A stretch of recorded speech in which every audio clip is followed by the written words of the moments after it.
goddamn music, chat. You know, man. I'm about to start doing random freestyles over this countdown. Jesus Christ.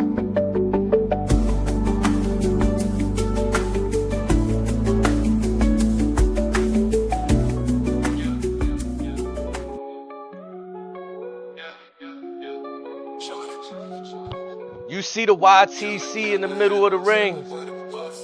Oh, what a time to be alive on a Monday night in the most famous venue in all of sports entertainment, the Garden.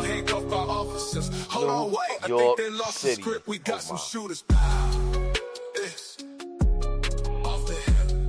I lost the monologue. I forgot my line. My apologies. Ooh, chat. Unwelcome your thoughts. Off the hip, baby. This is the March 10th, March 11th episode. WWE Raw recap. Hold on, wait.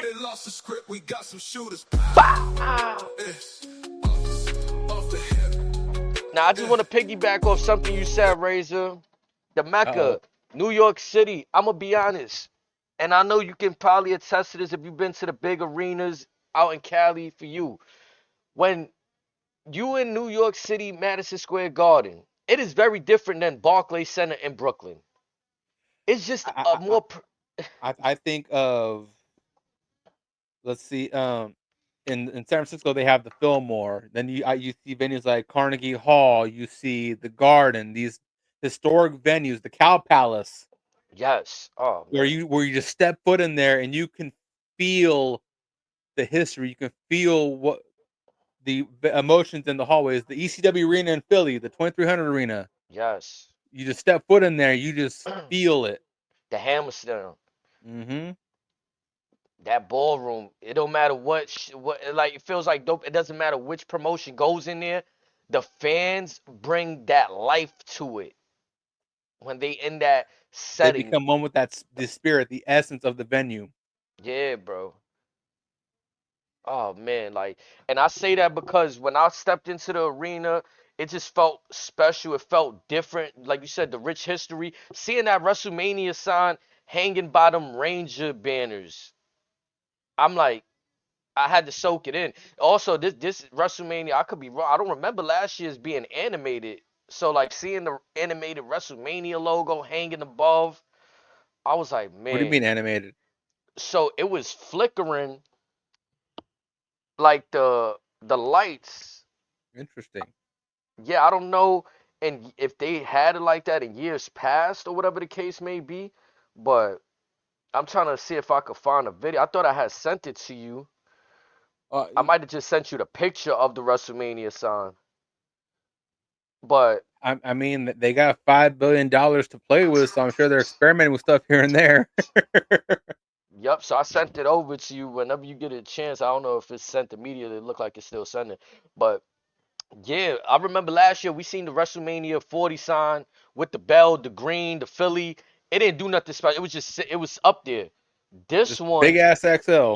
right? This one, this WrestleMania got like the LED lights. Like you see the WrestleMania changing colors, and yeah, they just did well with that sign and that logo this year. I'm like, man, the production is really taking a step up. And being in the Garden, the first thing I remember the last time significant was Roman Reigns 1,000 days as champion happening in the Garden. Like I think Madison Square Garden is Roman's home. If I'm not mistaken, this is where the island of relevancy was birthed. Among many other things. Let's not forget, this is also the Among birthplace many of things. WrestleMania. This is the Oof. birthplace of the entity, the enigma that we now know as World Wrestling Entertainment. It was conceived.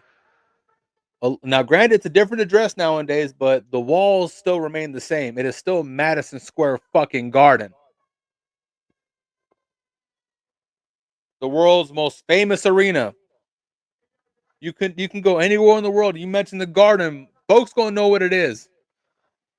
Facts are And like you facts. said, and like you said, even though they moved the garden throughout the years. What remains the same is in our lifetime, this is still the same garden where Stone Cold was giving out stunners. The Rock was giving out people's elbows. Cans of whoop ass were being bust. WrestleMania Things, 21, we watched John Cena come beat the Big on. Show to become U.S. champion. Fast forward a few years later, we watched him recover from, I believe, a torn pec injury in like world record time. That's where he was dubbed Super Cena.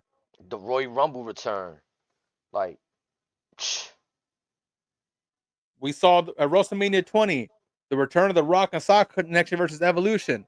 Well, bro, when also the John same Cena's WrestleMania that we saw Benoit and Eddie both be crowned world champions. hell, let's take it down to a regular Monday Night Raw when Mick Foley was getting thrown down the steps. Man, And I walked down those steps today. Those same steps. did you look up and say "Have a nice day"? I should have. I was yeeting all the way out of the arena. I'm guilty. Ain't no shame in that. By the way, we need to show these other people what I'm working on Oh now hell before I yeah. go Hold blind. on. Let's show him the drip then. Oh, Let's show him the you said Skywalker. you said the drip. Oh, Oh, you see it, you peep it, but oh, also and you peep I that. love the Bam. hat, man. I love the hat. Ooh, Chad, y'all gotta go hit that fucking QR code right there. The orange one. It'll take you to the merch, to the hat that we both got on. got a Pick few your different flavors. styles, few different colors. You name it, it's on the way. Ladies, hold on. Can you show the folks your glasses real quick too? Oh, yes, sir.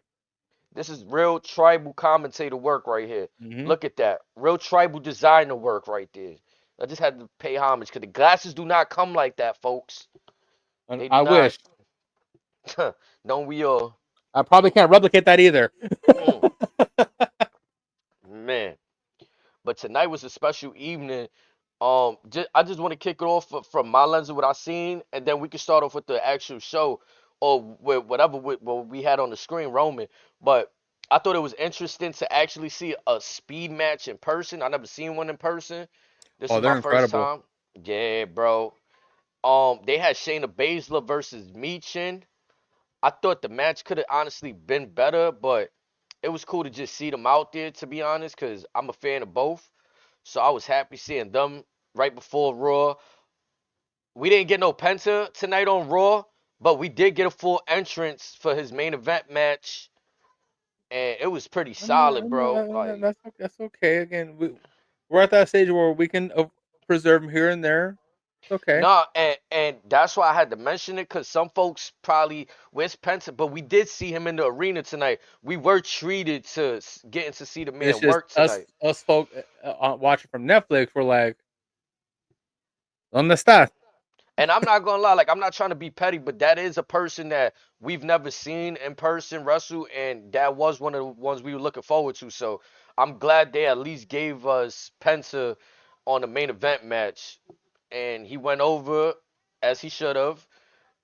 I don't agree with how Getting them long the reps in. match was with Joe Quinn Wild, but that's Zima neither here nor Ion, there. Yeah, DJZ. that's Ugh. neither here nor there, but it was cool. Now, let's start off with the real action of the night. We started off hot. Jay Uso doing his crowd entrance, walking from the concession, getting the crowd hype. Before we get into that, Oof. um, again, one thing that love him or hate him, Pat McAfee uttered a beautiful line. Okay, yeah, this is what I need to hear from you because I couldn't hear this in the arena. He said, "Main event Jey Uso is now in New Yeet City." Mmm. Damn. You see, they should have really dropped the shirt that said that. That would have been cold blooded. With do the Knicks colors, Rangers colors, hell, And even Yankee pinstripes, it would have worked. Chad, this is no fabrication. When they say that Jay Uso is the number one merch seller, I first-handed seen it for myself today. When I'm online and then I finally get to the point where I get to ask for which shirt I want for me and my family. There's only 3XL And in then the look at you Yeet go, New York oh shit, you can go Knicks. to Fanatics and get order that. Yeah. You can go Nah, to I WWE hope they Shop and got. order it. Take Well, your ass to Hot Topic. I hope they got the New York Knicks version on there. They should, right? Because sometimes they acted like, well, get it here tonight only. Had me And a lot and a worried, lot man. of and a lot of shirts are one night onlys. That's the part that I was like, I was trying to snag that one night only. So imagine, chat, you got his regular merch that's ciphered throughout, like the orange yeet, the red yeet. Okay, but then the one night onlys, he's selling out on those. My motherfucking brother raising not even from New York. They said 3XL. I was gonna get one for him. Like, hell, here. I'm screaming. Yeah, three. But I was like, man, that Yeah, so price tag was crazy. That shit was I do not 45. I see was the like, Knicks boy, shirt on Fanatics. I'm on the app right now. I should have took a picture of it. Somebody online to post it. They'll tag it, but man, The only one that they have that's in Knicks colors is the main event of the Rumble shirt. it had a real retro feel to it. I say that. All the other designs he did for the cities had more of an up to date feel. This Knicks one had more of a retro feel to it. He had a couple of hockey ones that were nice too. Yeah, those joints were mean. The San Jose. I think he had what was it? Was it I think it was a Dallas Dallas Stars, one. I think. Yeah. So yeah, I mean the merge game. Amethyst, we happy on this side. How you feeling today? Oh, we know damn well how she's feeling. Oh yeah, We know baby. exactly how she's feeling. Today was our day. Yes, today was our day. The tribal empire can finally rejoice. We can sit here and, what I'm saying, acknowledge our tribal chief in unison. Just know, I wish I had a reaction, bro. When Roman came out, I marked out so bad because my wifey didn't see him yet. And I'm a little taller than her, so I was able to see Roman running through. And I'm But like a again, little ass kid, bro. when all that went down, you really couldn't tell who was till after the cameraman took about 5 steps back. For So it took sure. a minute. Yeah, bro. I was kind of like, as soon as I seen the hair, I'm like, it's Roman, it's Roman, it's Roman. I'm like, bro, I'm jumping up and down.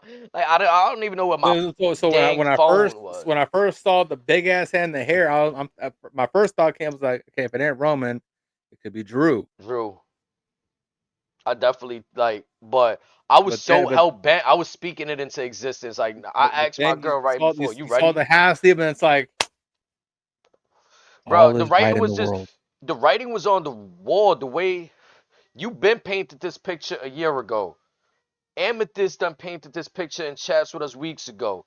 I came around a few days, maybe weeks ago, where I'm like, on Monday, Roman's coming back. It's I gotta went be. deeper.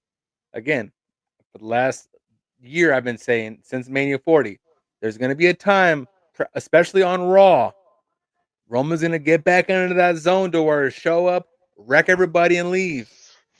Public enemy number one is going to be the man that's standing in the back, the man that's been a thorn in his side for the last decade. Oh, they just went to the back right there. I'm sorry to cut your wisdom. They just went to the back after the TV went off. Roman just walked up the ramp.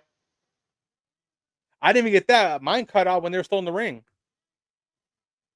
Yeah, So a lot of people saw different things from what I'm hearing.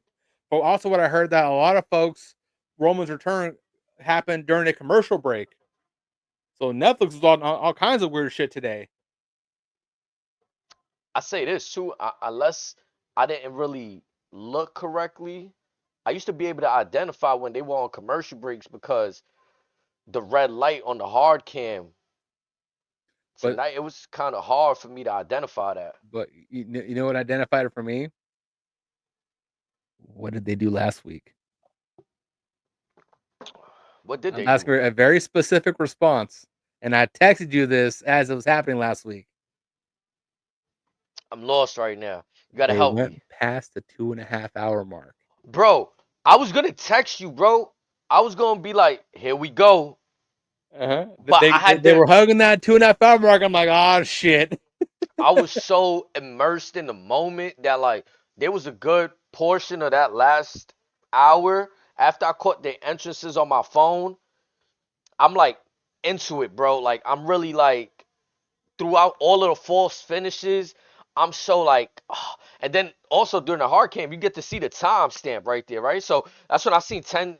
it was like 10:18. I was getting ready to hit you, but then I started like, hold on, something might happen. We getting closer. Like you may get a flash knockout, something like that, maybe.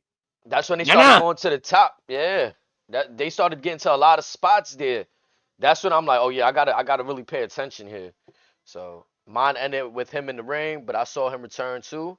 Okay, I felt like from where I was sitting, I would have to see how it came across on television because it was kind of like, again, like I said, no entrance music. You just see him dart into the ring, and you So start from okay. where you were sitting at, if you took your eye off the cage and you were focused about a little bit to your right, you might have saw at least the baby oil on his hair as he's jogging into the But it over was the like my barricade. timing was perfect. I seen him as he was running through the crowd because, like you said, a little bit of once the crowd popped, my It's like, where's he at? Where the hell's yeah, he at? and as soon as I turned, I seen. So I'm like, oh, it's real. It's happening. Did they So play his so theme when he left out? Yeah, still they played his theme. they They played played his the theme. theme with when the credits Yeah. hit. Which I'm gonna be honest, for me as like somebody that wanted to like acknowledge my tribal chief, I felt like, like I was shorted on time for my acknowledgement. Like I didn't get to fully acknowledge my, we got to, but I felt like, I wanted to acknowledge more. I'm just saying. I wanted to acknowledge more. These could have been held up for another 5 minutes. I'm just saying. We don't. I'm not That's gonna fair. lie. Yeah, you But feel me? again, Like, the tribal chief cometh, the tribal chief goeth. yeah. He is wherever he wants to be, whenever he needs to be. But I ain't gonna lie though. It looked like he enjoyed being in New York. Like it's something about when, like for example, when he seen Paul Heyman in the ring with Punk, Oh my god. it was like that face like he does when he's like, watch this crowd. The Like, the look on his face was, you too? Is this what hmm. we doing now? Punk, I don't care what history y'all got, what history you and I got, you are now collateral damage. And you know what it kind of reminded me of? That primal rage that Brock used to get back in the day. Like if someone's doing something that he don't really quite rock with, immediately he snaps. Hmm. And like I told you many a time, Roman's gonna get back into that primal state of mind to where it's not only kill or be killed, but deeper than that to where it's me and nobody else. Now I'll be honest. I feel like I seen the heel Roman Reigns tonight, Again, many have said heel, whatever. I'm just saying he's just showing you who's always been for the last 5 years. and I love that. That's what I'm saying. That's It's what it always needs to been be. him. I don't need the superhero Roman Reigns. I'm fighting everybody's battles and nah nah nah. No. I don't want that super overly If nice. Rock comes back, cool. If it's Rock, I get it. If it's Cena for maybe, I get it. Maybe Gunther, I get it. But it's a very select few. That level Roman can't be for just everybody because then you kind of bastardize what his capabilities are. And it's just that character is so badass when he's on top. Like it's just running through people and you know what I'm saying? That I kind of feel like the fans almost positioned him in a way where they wanted him to apologize to people. I don't want to see Roman apologizing to nobody, man. Like I don't like, man. Roman is just a tribal chief. Thank you. Like it should always been there, and nobody declaimed. Like ain't nobody took that from him. Like Do you remember what he said about 10 years ago? I'm not a good guy. I'm not a bad guy. I'm the I'm the guy. guy. Yeah. Like facts. And sometimes you just got to get on that boss mode and let folks know, hey, this is me and it's only me. Because CM Punk. Oh, you thought I forgot? You eliminated me from the Rumble while I had my hands on Seth Rollins getting my revenge. Watch this, brother. Yeah, take the spear. He hit him with one of those brawn ones too. Run up off the rope. He went through him. Yeah, like Let me give you a little taste of this ass open you about to get.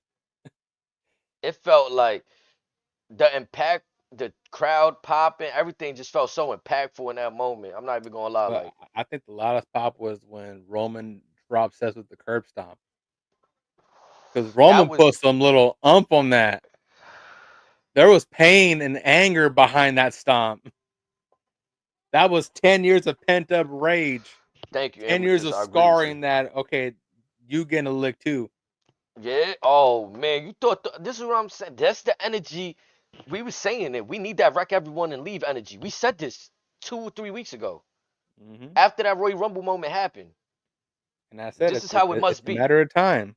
Yeah, and I'm good. And This but is the again, it's perfect. gonna be on his terms, as we saw tonight. And what way, like you said, I might have wanted to hear the music, but I'm gonna play into what you said. What way to catch them slipping? Both y'all in a cage match. Look at y'all, stupid. Look at y'all Why fighting should each I other, tell you when I'm beating. coming when I got you in the palm of my hand? Let me play my food a little bit. Then I'll take y'all when I feel that it's time to take you out, put you behind the pasture. The Until only then, thing, you can just dance for me. I'm gonna be honest, if I wanted to nitpick something though, the only thing that confused me, and I'm gonna attribute it to Roman's anger for Seth, he helped Seth win the match inadvertently. Or was it done on purpose? To fucking Definitely on purpose. to get Because under did CM you Punk even more? that and did you see the look on Seth's face when he realized who pulled him out? It was total shock. A part of him wanted to run away. Total shock. He couldn't. It was like, He looked like cause he saw a goddamn ghost. yeah, like I thought I put this guy out. I ain't know when he's coming around. He's out to pick. No, he's not. Not in New York City. Not in the Big Apple. Not with the lights You shine can't kill bright. a god. Mm. Seth and Punk got a taste of God mode. That's what it was. Back when he said, "Can no one hit his button? You don't woke the beast up.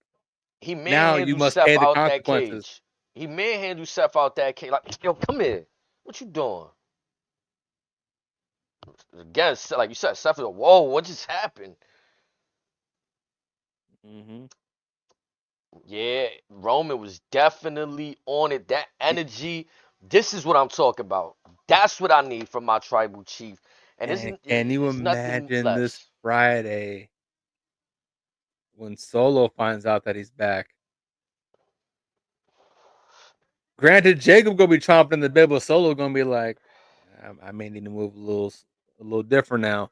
I may need to I, cash in my own favors." Nah, I'm not gonna lie. I love my Usos and shit, but until they really cross again, Roman kind of just put that on like they bet like Amethyst was saying they're different categories again. Like you know what I'm saying? Like I can't sit there and think whatever Solo and them doing is really on the same plateau as what they doing. It's not. It shouldn't even be compared. It's just different. You know what I'm saying? But like Now I said, in the order for cross, him to get back to the gold, it he's gotta intertwine at some point. It has no, to. but I'm saying as far as what we saw tonight, like I said, Punk that's gonna be what it's gonna be down the road. But the main objective, the main target is Seth Rollins, because again, that's the one thorn in his side. And check, go back a year. Go to maybe a few weeks after our first, well, I want to say WrestleMania 40. After those recaps, go back and Razor said it. Roman Reigns needs to go after Seth Rollins. And we sat here and said, wow, what like Y'all called why? me crazy. If I Y'all find thought the episode, I thought I was some bullshit. if I find the episode, I'll link it. I'll put the clip in here. I just wanted to put it out It there. was said on more than one episode. I can promise you that. Yup. And I just had to go to the earliest time, which is almost a year to the date. Where if we go what next month, you could Next go month is back. WrestleMania month. Yup, almost a year. And it's like so crazy because you was calling for it. I didn't really want to see it in terms of I just wanted Roman to get back to the gold chase, but the way they manifesting this is is undeniable. It's almost like when he had the list. The Tribal Chief got his own hit list, but certain names got bumped into the top for obvious reasons, and one name has never left the top. I mean, again, he's never been able to.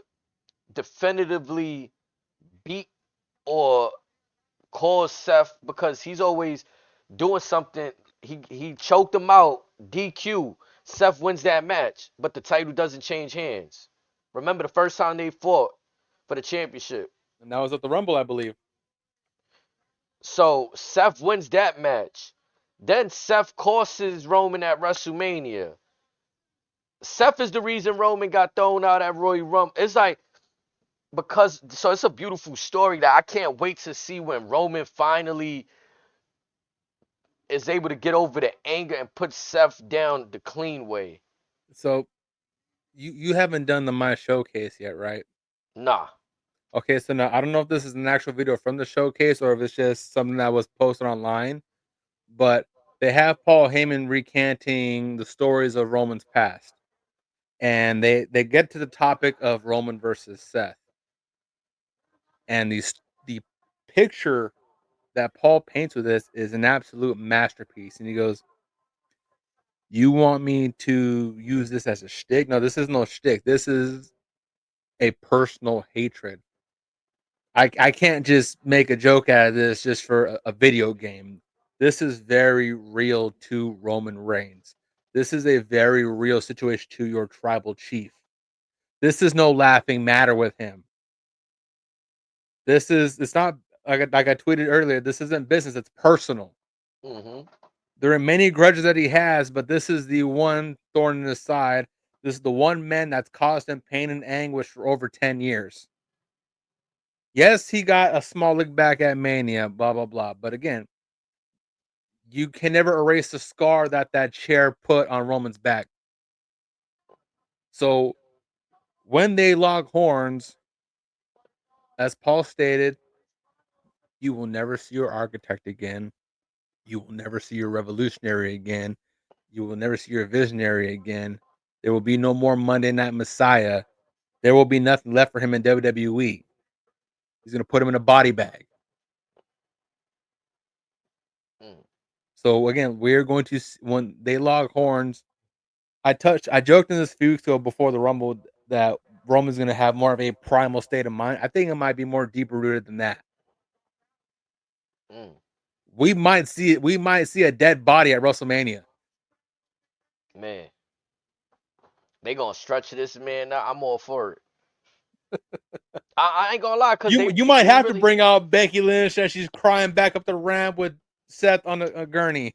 they try to do my tribal chief bad, man. When I say they, it's really Seth Rollins. Like CM Punk played a role in it. Yeah, he threw him out, whatever. But CM Punk, he He's did thinking on that. the business side. Yeah, Seth did the devious act of 2 foot stomping his man. Your curve stomp is with one traditionally.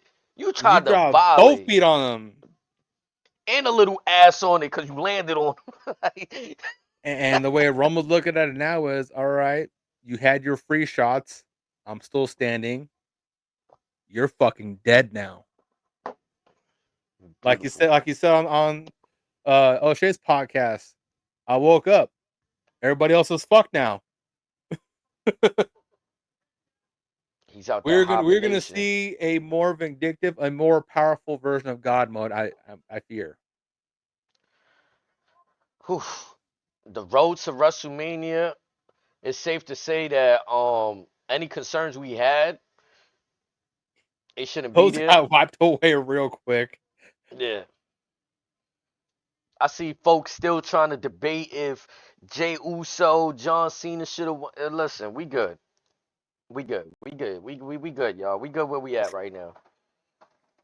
For with what we've seen the last couple weeks, everything feels just right, and it's rare when WWE has a ceiling this way.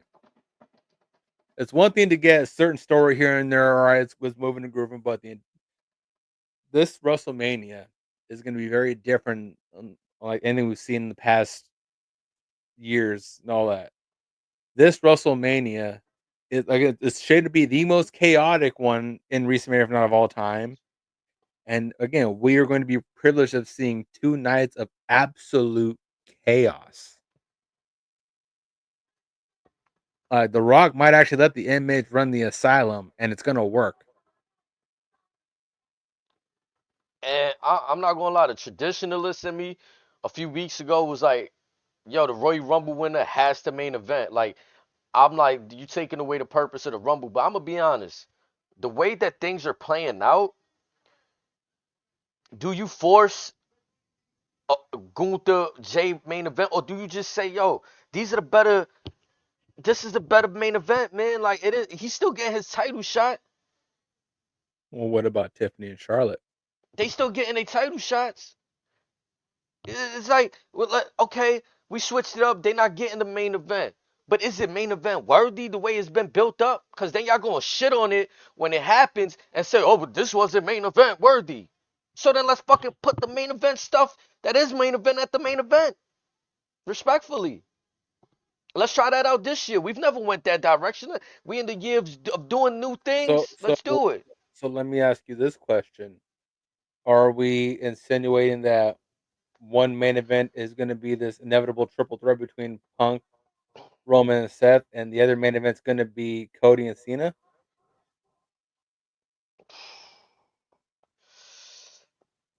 I'm not going that far, Well, but again, what other possibilities are there? it can. It can. Look, with the way things have been unpredictable, we just had Io Scott beat Rhea Ripley last week. This could turn into a triple threat match now. I can see that main eventing, to be honest. You feel me? Like things could anything that's gaining momentum and has the legs for it, And this is the point where everything is going to be gaining momentum these next 6 weeks. and it's like a weird it's kind of like a blanket statement. Oh, you got to go and create that. You got to go and get, but it's something that it just you have to go and it's self-explanatory. You got to get it. It can't be explained. The crowd got to feel. Like tonight, Io Sky, they felt for Io when she slapped both of them ladies and said, "No, I'm the champion. How y'all going? How you going to disregard me, push me out?" They mushed her, huh? Both of them, huh? To the champion, to the world champion. She came in. Smack Get the out. taste out of both their mouths, especially Bianca. There was some disrespect in that slap.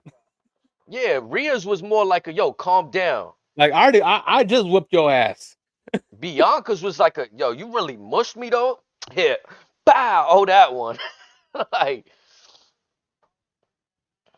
it would be cool if they had a number one contenders step to the triple threat. The winner gets a shot at the champion that they choose. I'm for it too, because at the end of the day, what we gonna do at Backlash? Rematches? I'm not like I know it's Backlash and that's supposed to be the theme, WrestleMania Backlash or whatever it was called before. Now they just call it Backlash again. I get it, but no, we doing new things, right? Let's do them. I can think of two matches right now for Backlash. Let's do them. You could jump into Jade and Bianca, but you could also do either a third match with Seth and Punk, or you can do Roman and Seth 1-on-1. I probably want to see a Randy and Kevin Owens on that show too. A You second, cause okay? Three matches. yeah, Okay, Backlash will be four matches. So again, you incorporate maybe John Cena and Cody part two. There's your card for Backlash. mm, See how easy that was.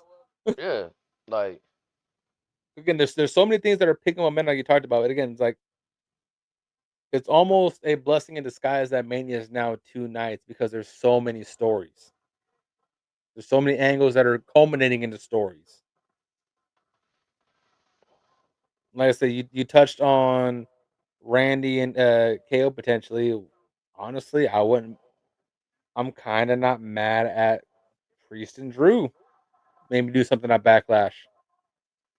and then remember we got Saturday night main event. What's that? A week before Mania, or something like that, or is it a few weeks? We're getting before Mania. Yeah. Let me look up the date on this because they had I announced know it. we're getting one before Memorial Day weekend because they advertised Cena for that. Okay, nah, I thought we had one before. Yeah, May 25th. Thank you. But yeah, that's when that because they said they just started advertising Cena for that. Right, so like that in itself is kind of crazy too. Advertising Cena for Saturday night main event. And Thank you, Amethyst. Yeah, pardon me, pardon me, pardon me. This and that might be after Backlash, to be honest. It's gonna be May, so let me see when Backlash is. I'll race you. The date is All political stuff came up when I typed in Backlash. Crazy. no, that's France. I don't see a date, They haven't announced but it yet. No date, no location yet. But it'll have it's got to be before Saturday Night's Main Event. I would have to assume. yeah, yeah, yeah.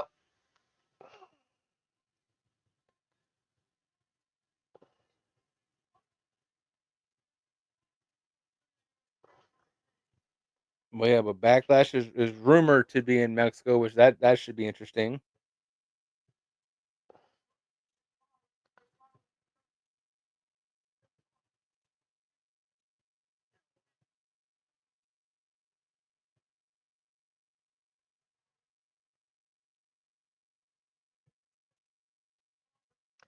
Or again, like other I matches mean, that I don't know how true it is. It seems like there's no confirmation, but from what I'm reading here, um, Bad Bunny during an interview with Rolling Stone, Bunny yeah, said that allegedly he leaked it. yeah, the Mexico stuff. I saw last year Backlash was in France. Now it's going to Mexico. They saw that it worked. When he saw that it worked, he was referring to the Puerto Rico Backlash. And yeah, I mean, maybe he did a slip up. Maybe he just saw the same things we saw. Who knows? I mean, and it's not too far off because I think I seen an interview right after The Rock had announced I think it was Ricky Saints mentioning that he heard that the WrestleMania was gonna be in Louisiana Hmm. next year. And it was funny because again, they could be hearing the same things we hearing, reading the same things we're reading, or they got some inside information just because they work for the company. Who knows, right? Or work close to the company. I don't know what's Bad Bunny's contractual status with WWE at this point, but you know, quite telling that he said that. Who knows? But let's get back to the action for tonight. I mean, we started off with Jay Uso versus Grayson Waller, right? Now, Jay Uso was hype, and I didn't like this match to be honest. In terms of, I thought Grayson Waller got too much offense, and for me, looking at Jay being the challenger for Gunther, I would have been more satisfied if this match ended in a DQ than a clean finish for Jay. Because again, Gunther's on his 10 weeks of hell yeah, campaign there right there now. was no aggression right here at all, bro. There was, and yeah, that attack. If you talking about the DQ could have helped Jay win No, so because Gunther, I'm saying Theory could have came in. You could have had maybe Jay Super Bolter or maybe some miscommunications between Theory and Waller. Then Gunther comes out, and then that's how we go out. But just I wouldn't have done a clean finish, just me personally. I think I would have did the clean if I want to build Jay to like. I mean, come on, this is where the continuity fucks up for me a little bit. We just had him beat Braun Breaker a couple months ago for the IC Championship in a good outing. Even when he lost, it was a good outing. And then now it's like just having like you letting Grayson Waller get shit off. But also, let's not forget we've been teasing Waller and Theory splitting for how many months now? Point. So and again, like now you got Theory doing a little yeet when Waller's not looking on social media. I think that's cool. He did it a few weeks ago too when they was in that backstage segment Oh, he when did it this Jay morning too. He doing yeeting it. all over the place. Yeah, and he's like Waller's not around, is he? He does one of these. Austin Theory, man.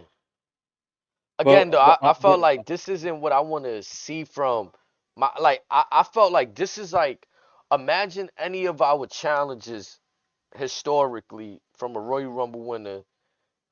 having a good match with a mid carder. And what definitely ruined it for me, as much as it pains me to say this, um, that segment with Jay and Alpha Academy at the trainer's desk, and you have Otis apologizing. I ain't That's gonna lie, the way they keep them around, they should be a group too. Like that should be right. Jay's little peoples now. Like What do you call them? The Eaters? why I don't know why I hate that name, but that's the first shit that came to mind too. For the Yeet, like that was that like I Imagine hate it, but Otis the Eater Heater. psh, I mean, yeah, what could you call them? But yeah, something does seem a little out of place with the four of them. But a part of it me thinks that something could work out of them as well. Oh, for sure. But that little segment of all that kind of like ruined it for me. So I'm like, back to your question of is this match a main event match? This took a couple steps backwards for me. Oh yeah, it did. It it almost makes it feel, and I hate to say this, it almost makes it feel like they're gonna have like the most regular match ever, bro. Like it's bad enough that the build up is bad, but damn, to have a regular match at that too, that could be detrimental going forward for like Jay's booking. Like he's always gonna be a fan favorite, but how can we keep putting him in heavyweight position and like this is how? And I'm not putting it on Jay. It's not on Jay. It's just how. They backed him into a corner, Yeah, they're telling him to go out and work the underdog when and at this point he shouldn't be the, and like and, that and much let's of an let's go a underdog. little bit deeper. Say he does beat Gunther, you're just feeding him to Roman. I'm not mad at that though. I mean, Because others are gonna be, but you know, would be worse? Jay being fed to Roman, or Jay losing at Mania, only for Roman to win the belt a couple months later I mean from that's Gunther. I think that's where Amethyst is going with the Roman might come back for Gunther eventually for his bullshit to Jay, and then it'll only make I I hate to It, say it, that hurts it'll Jay a make lot. it does, but it makes the perfect sense. Like I've always been saying, like y'all took Jay out the tag team with his brother. Like yeah, he was hurt, but y'all ain't have to go crazy with it. Like y'all Well, really by the they time didn't Jimmy, think he'd be entertaining.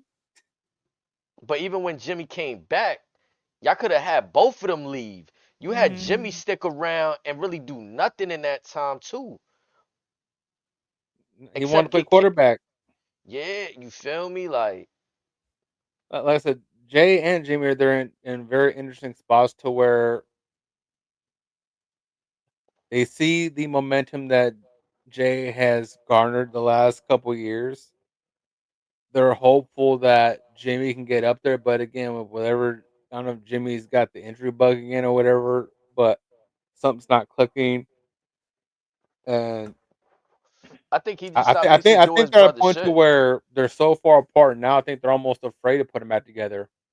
In my eyes, you can't really like, and if you do, you have to reinvent the wheel almost, like, kind of like what the New Day did. Like they got stale with the same old stuff. Now it's like, oh, The only way it would benefit the Usos is if they go on a Roman Reigns level of title runs to where they just get all the gold and they don't take any losses for the next couple of years as a tag team, just running the table. Even that's a stretch. I'm not gonna lie too. I would like to see. I would like to see the Usos do a combination of everything they did their whole career a little bit. Like I want to see them pay homages to. It's kind of how like Jimmy had his retro gear on. A lot of people were saying, "Oh, he got the same gear as Naomi," and then we look back at the pictures. It was kind of like he had his own retro colors on too. Like you want to play that route. What about the face paint? I was thinking about it. Why not? I mean, why not do the dance before? But remember the ooh more the What the ooh the Haka? yeah, like that was fire to me.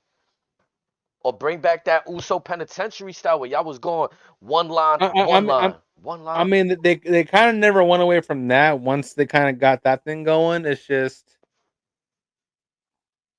I don't know, but again, I It guess got I'm to going be back to that. amplified.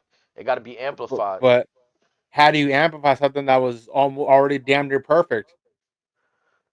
I mean, for me, it would have to be everybody got to be back on top. Roman back with the heavyweight belt, and they come full circle. Like it seems like they all on good terms. Roman acknowledged when Jay won the Royal Rumble, Did you he? know, on Twitter. But again, that's what was on TV. Yeah, I mean, yeah, but that's another thing too. Like Roman is Roman, so if they gonna fall in line, let's say he doesn't win the heavyweight championship, Roman could brain finesse him into think like, look, bro, this is how it's meant to be. You and Jimmy, bro, like you had a good run, but But this is then what it's that, meant to be. but doesn't that defeat the purpose of this whole story of Jay Jay making it, prove that he's Roman's equal? yeah, but I mean, See, again, so this is where I go back into my hat of bullshit of thinking that maybe this is how the final boss brainwashes Jay, saying, "Hey, we saw what Roma did to you years ago. I'm not going to do that to you. I want you to be a champion for the family." because I'm just thinking on how do we get Jimmy back in good graces. And if Jay was to be that bridge, how can we make it make sense? That's what I'm looking at right now for that. Cause you right, everything will kind of depurpose everything Jay's been doing. In my opinion, like he's established himself as a singles competitor, so he doesn't need to be in a tag team. What about Solo? Solo and Jimmy, We don't know where we can't confirm where his allegiance is just yet. You've I think that's how guesstimated. you possibly make Jimmy look strong too. Like I feel You've like he thought never. about him possibly trying to get himself trying to get back on Roman's good graces. We see him wearing his original shirt from the Bloodline again.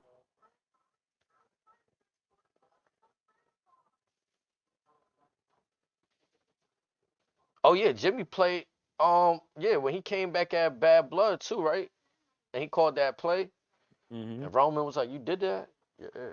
But again, like Jimmy never gave up on Nah, he never. Roman, Yeah, that's whereas why for me Jay, it's like when it Jay should took be most of that. the but when Jay took most of the abuse, he's like, no, I'm done with that. Yeah, Jay's the one that you always got to convince Jay. Jay, because he been through so much. He been through the mental abuse, the physical abuse, whatever other abuse you could think of. They And, put him and, through. and like I said, the Bloodline started with him and his brother joining against their will. So I mean, like, I don't want to see Sammy involved in that anymore. I'm kind of over that. I don't even think incorporating the other family members would do much. Which there's been reports on. I don't know. I read something earlier. Um, Lance should be cleared to be back on Evolve soon. I didn't really know he was dealing with an injury for this past couple of months or since he's been signed. I guess he's been dealing with an injury. So he's about to make his Evolve appearances.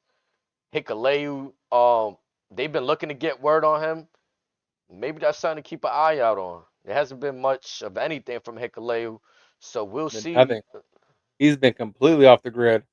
And again, I've been saying Solo's been acting real calm, like he's not worried about nothing. Like even when they taking losses, when Jacob's on hots, anything could be happening, and Solo's just chilling like real suave. Don't worry. Yup. And he again, I said it. Solo be trolling them in their faces when he do shit like, like, well, I he gets into that bag right there. He does that little shoulder stuff. I'm like, yeah, yeah. Like he gives them that one. I'm like, yeah, he's trolling them But right in their face. Like,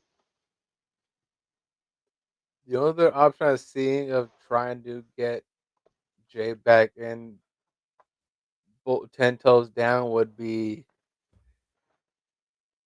getting physical with Rikishi. Get Pops involved. But again, is that the way they're so far separated? Is that going to be enough?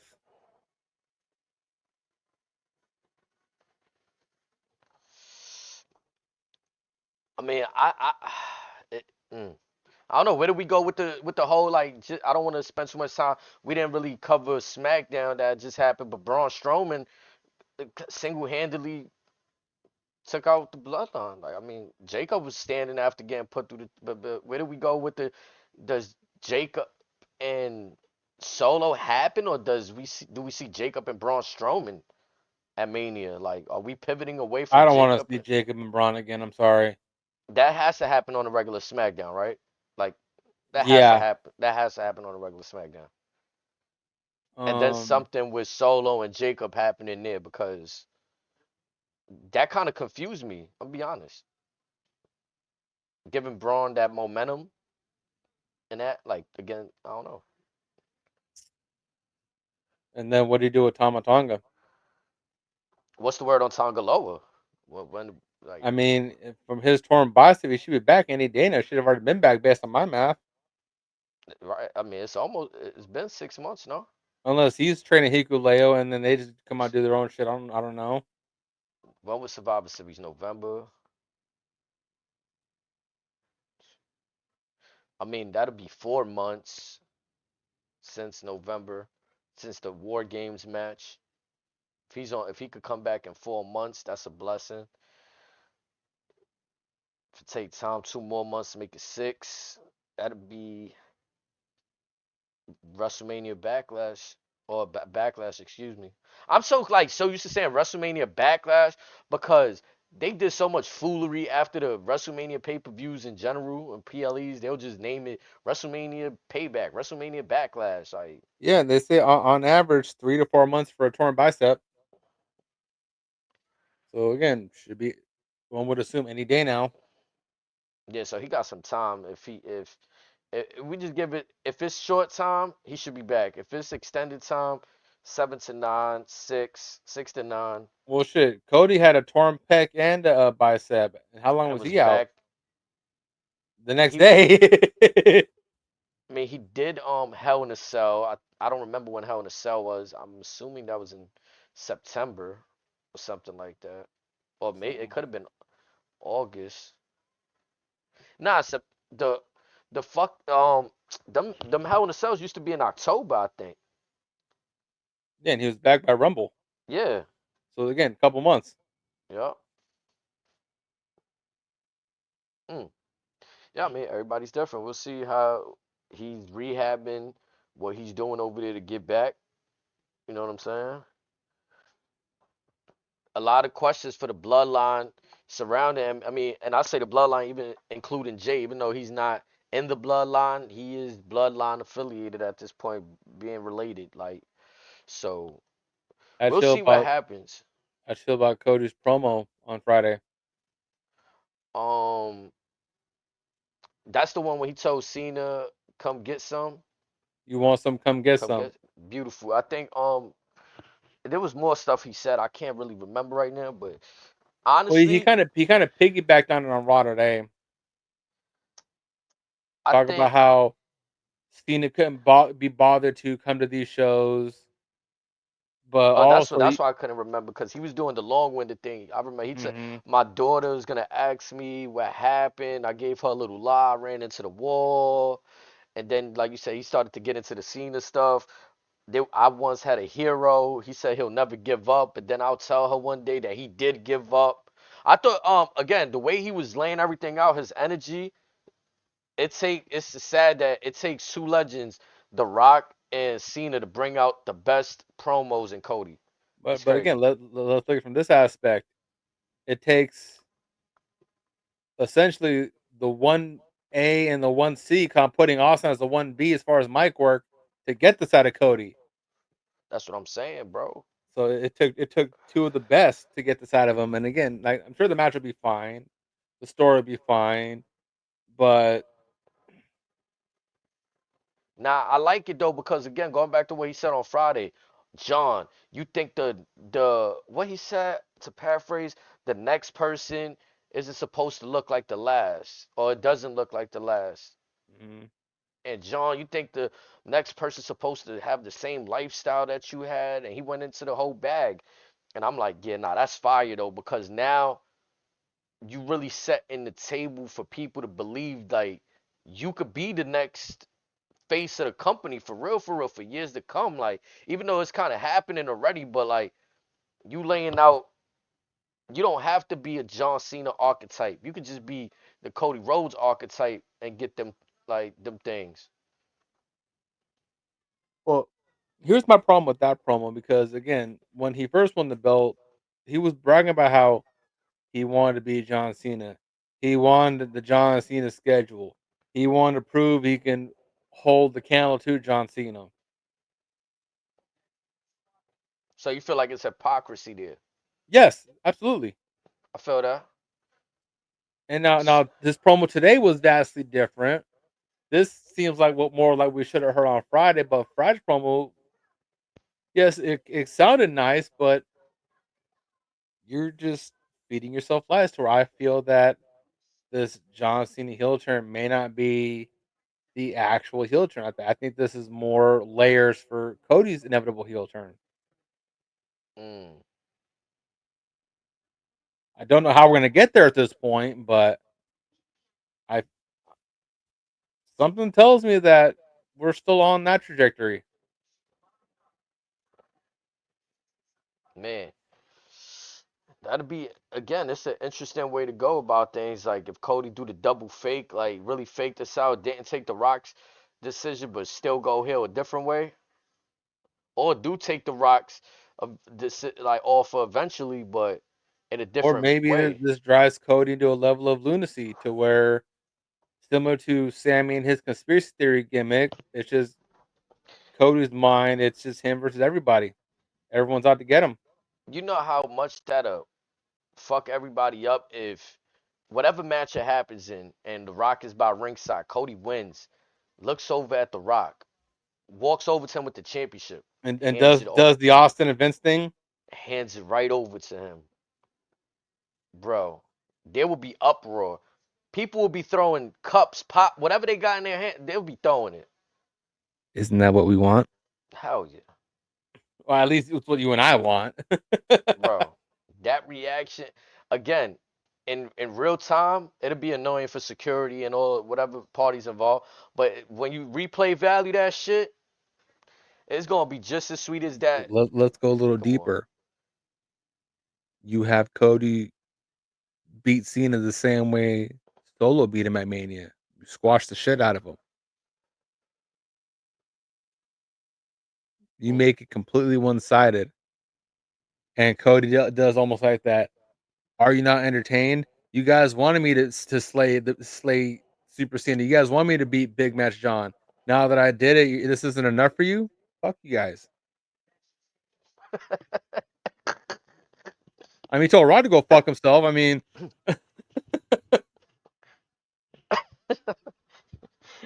I laugh because I picture Cody saying that like, you know, go fuck yourself. Like, yeah, I'm good. I'm good.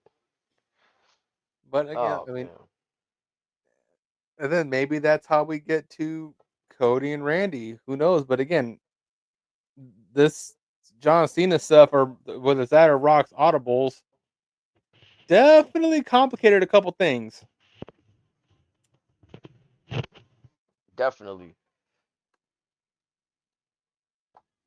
I think Cody's promo tonight again. I It's gonna lead to some crazy stuff because he keeps putting emphasis on Travis Scott. So funny enough, that's what I'm looking forward to. His Travis getting his receipt.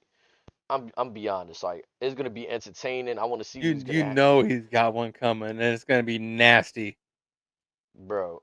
If he, you know how the security guards used to get the accidental spots from Cody where like he'll throw the chair at them and that should have just slipped, hit them in the face. Like, bro, yeah, this one ain't gonna be accidental, but like we gonna get one. Like if he gets that chair thrown at him, bro, I'm gonna be crying. I'm not even gonna lie. Travis, yeah, you that shirt, wrestling is real. How you feel about the original WWE logo? On that, Yeah. it was fire. Well, A lot of people was like critiquing it. See, they got a lot to say about it. I mean, overall, I thought it was cool. It's dope. We I grew gotta up put on someone. it. I gotta put someone on blast right now. Oh yeah, come on. Actually, Amethyst may need to roast them. This person put on the caption: Roman was not needed for this feud. Fuck you mean? This is where it was going.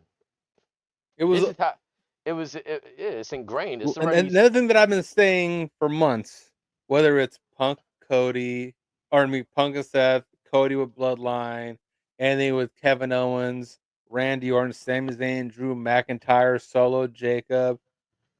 All these stories revolve around one man, one man only.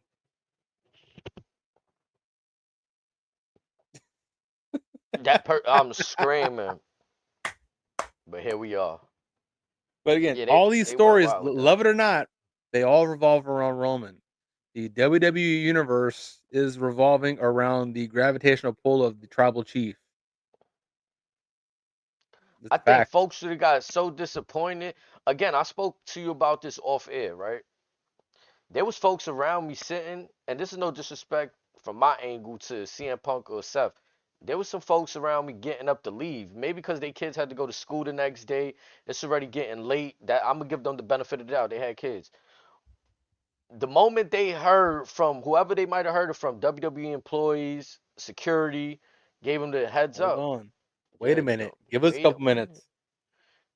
They gave him that heads up. So folks, I think would have been disappointed if there was no Roman Reigns tonight. Is where I'm I mean, getting at. the match would have been fine, but It would have been again, fine. But I think that statement that you just showed us is not accurate. Like this Roman, he needs to oh be yeah, in this this story. person is clearly in the minority. Yeah, they on that time with I don't know what Kool-Aid they sipping, who spiked their drink. like Dave what LaGreca. like yeah, what's going on here? We need to start checking drinks here, guys. Do I need to show you their Twitter handle? We want Cody. I seen it. I was like, oh brother. I We wasn't we surprised when I we seen the found a name. Cody crybaby. Again, there's two championships. Roman should have either one of them, maybe both. I'll be honest. But we wanted this Cody stuff. We got it. It's here. Who the Don't fuck is don't we? don't the community, Oh, the IWC, I'll say we were not a part of that narrative. like you know what I'm saying, I'm almost certain in our past films we were not part of that narrative. bro. We were accepting of it, which is one thing, but we You know felt why? that the You know what rightful made it so damn accepting that damn story, bro? Like two parts of it, the actual story, and then that shit sounded like such a cool phrase to keep saying. You got to finish the story. You got like we've never heard no shit like that in wrestling before. You got to finish the story. I mean, You got to finish the what story. got me was that slap in Vegas at that press conference. Bro, that was a slap heard around the world. People were texting me, sending me links to something I already seen, but I click I it think you and I sent the same clip back and forth like back to 10 back, times. Like, what the fuck did we just watch? bro. Like still shots we sending links, we sending video, we sending screenshots, sending it all, Just the image of Rock's hand is engulfing the face. bro. We done made graphics from that moment. Uh, that'd be one hell of a T-shirt too, if you ask me. Hmm. No funny in WWE 2K25, they have that in one of the my faction modes as like the two cards. You got the Rock slapping Cody. I think I've seen Like, that. yeah, like that's so cold, bro. Like, oh man, that moment is so cold. Again, it's a moment that painted a picture for the main event for both nights.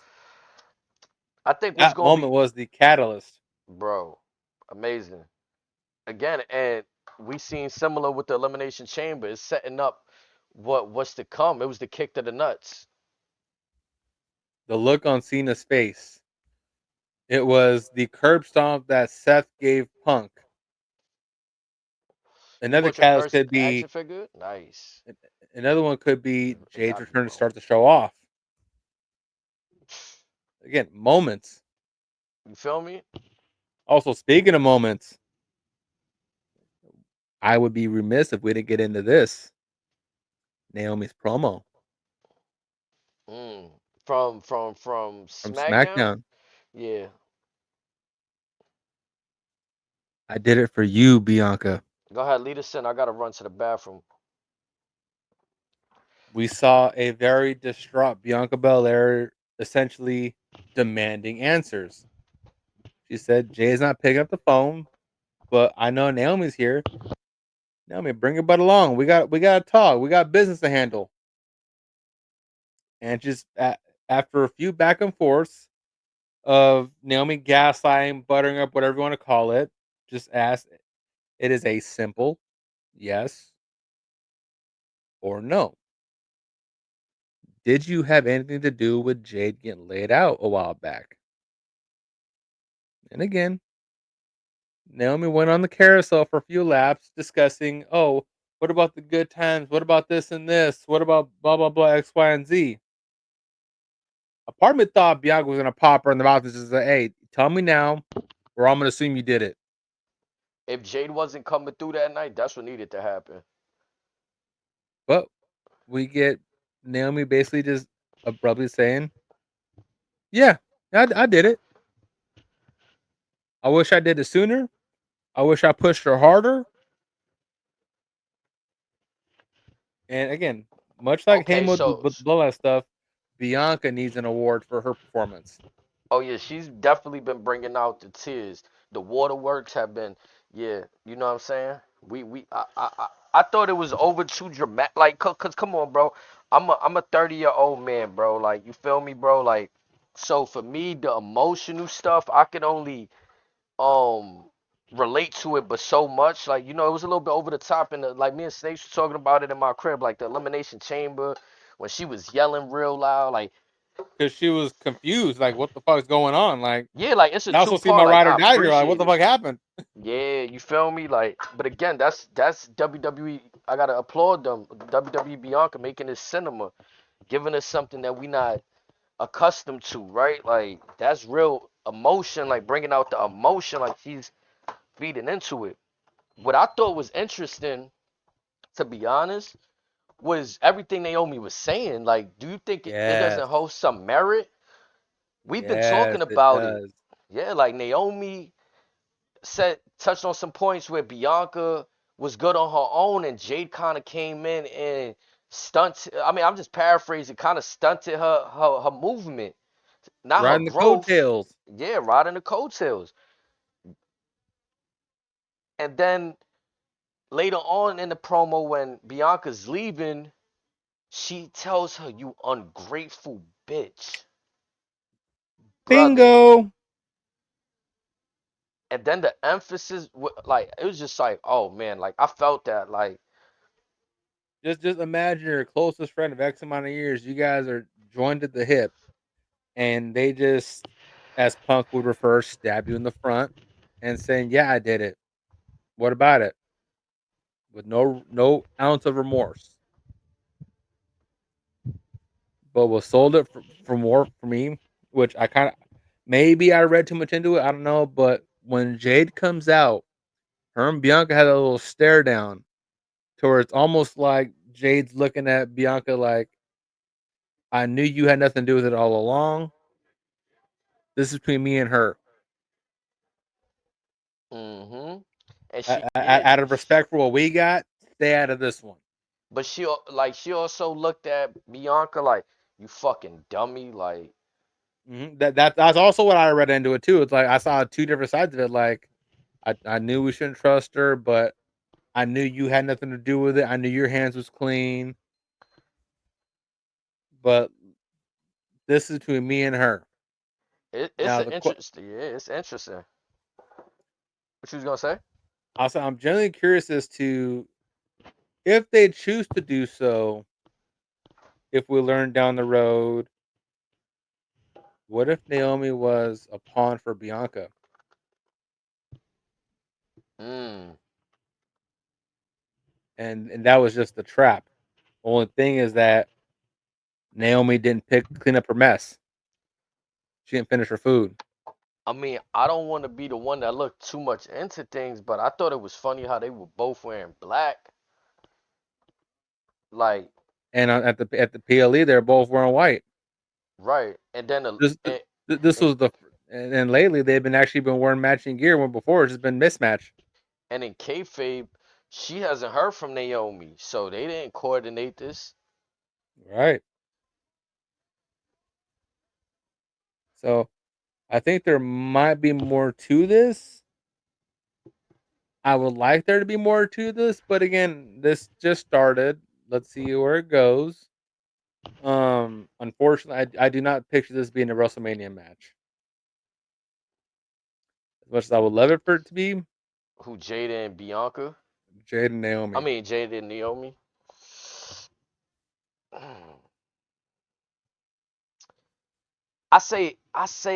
This It is what I could say. be, but It I need a starts lot of off a night. convincing. It start maybe the second match, not the I first. I, Maybe I need quite a bit of convincing.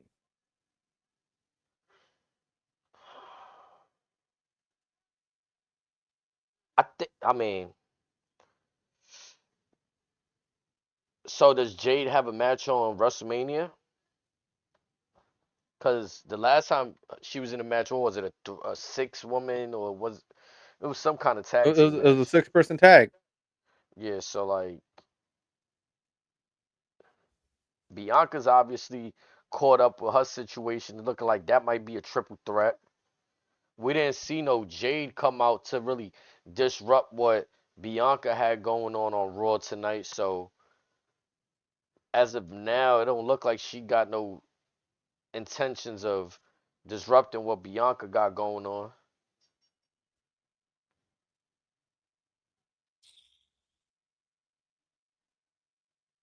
Hmm. I'm be honest, I think if there's a match on that card on WrestleMania that doesn't have a title, I think you could slide that one in there, a non-title match, feud behind it. Yeah. But the question is who? You said with who? Yeah, that's the question. Who? Jaden Naomi. I mean, like I said, I need a good amount of convincing for me to think about having that be on the Mania card. Yes, there's plenty of time for them to paint the picture, but mm, The part that I'm kind of like, do they still want Jade to be a fan favorite? Because I thought she would have been the one to turn. Like all indications since they got her injured, it was like, she's gonna be a merch machine like how Jay is. And again, we've seen Bianca's heel personality almost as like an art form, similar to Charlotte, to where they have that rare ability to where they can be a real you know what, mm-hmm, and not many. I don't say they're comfortable going down that level. It's just suits them better. What would be interesting would maybe be Jade versus the Chelsea, but again, say no or Jade wins that. How do you get the belt off of her?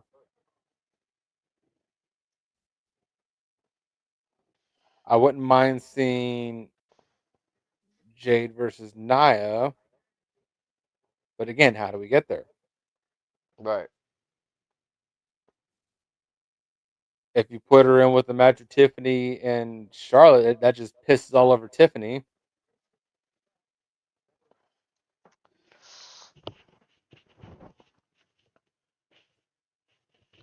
I think is for right now. I think it's just gonna be Jade and Naomi. I can't see no other situation.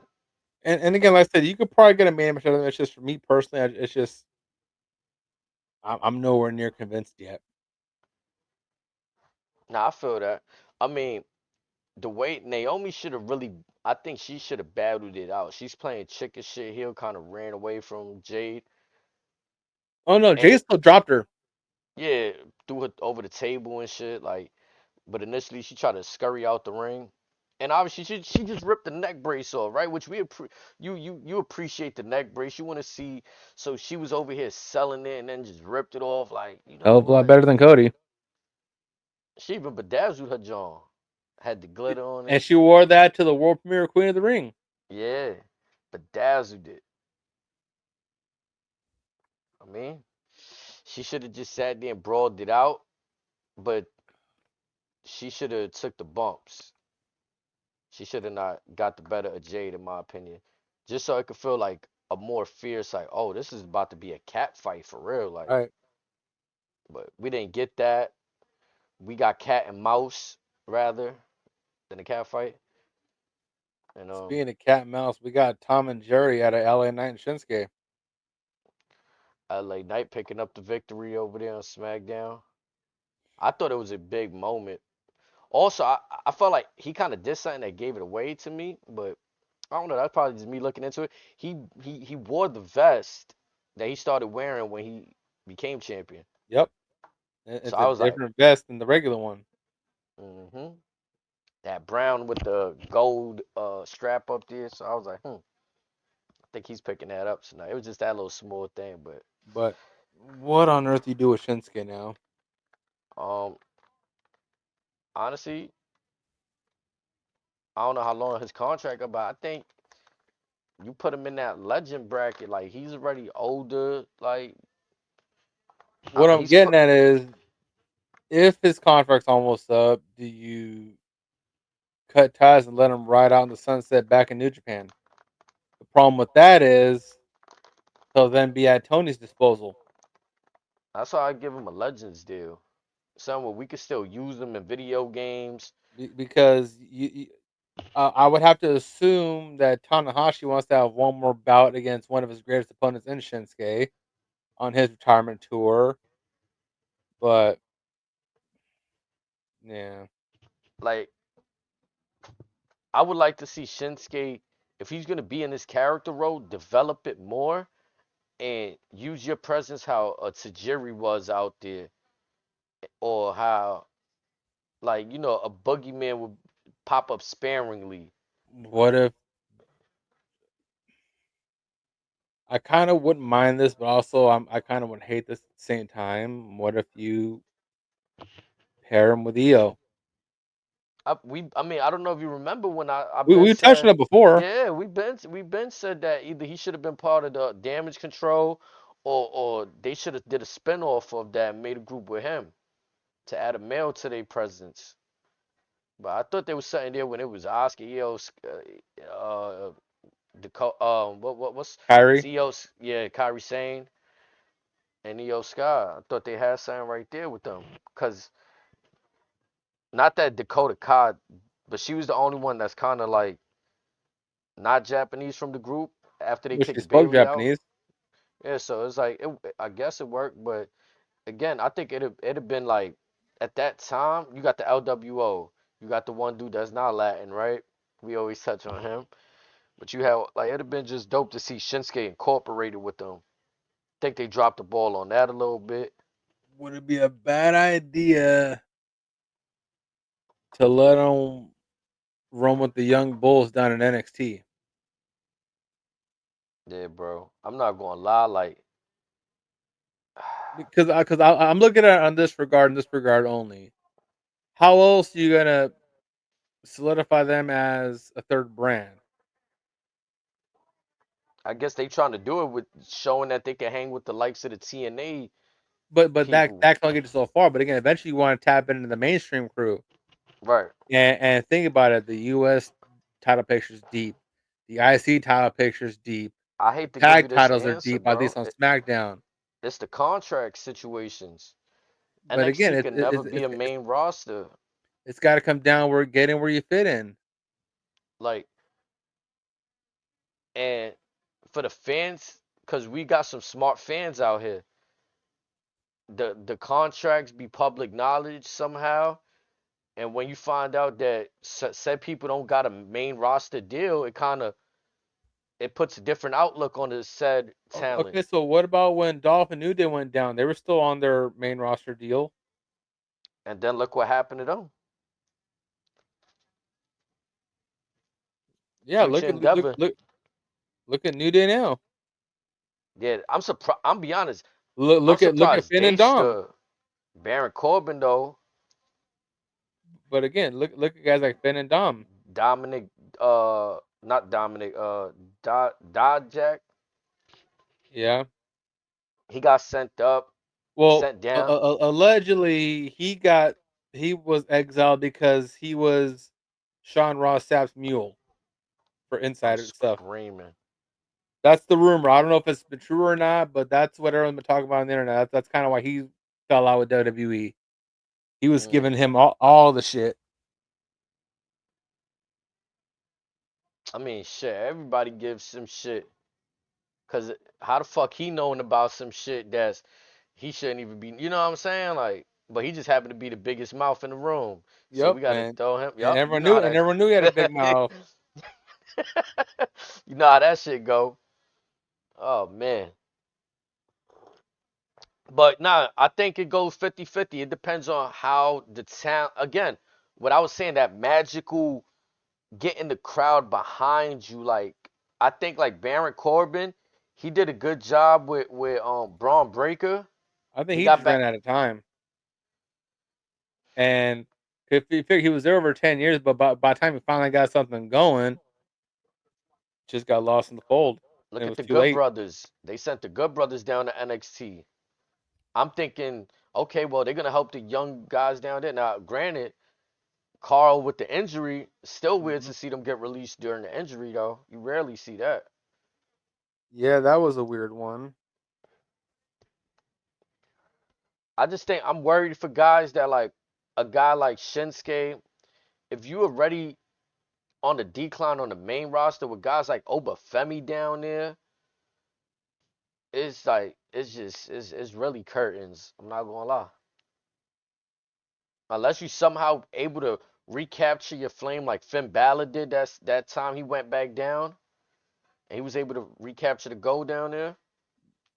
Yeah, but also guys like Finn Balor or even AJ Styles, they're not injury prone to the level that Shinsuke's been.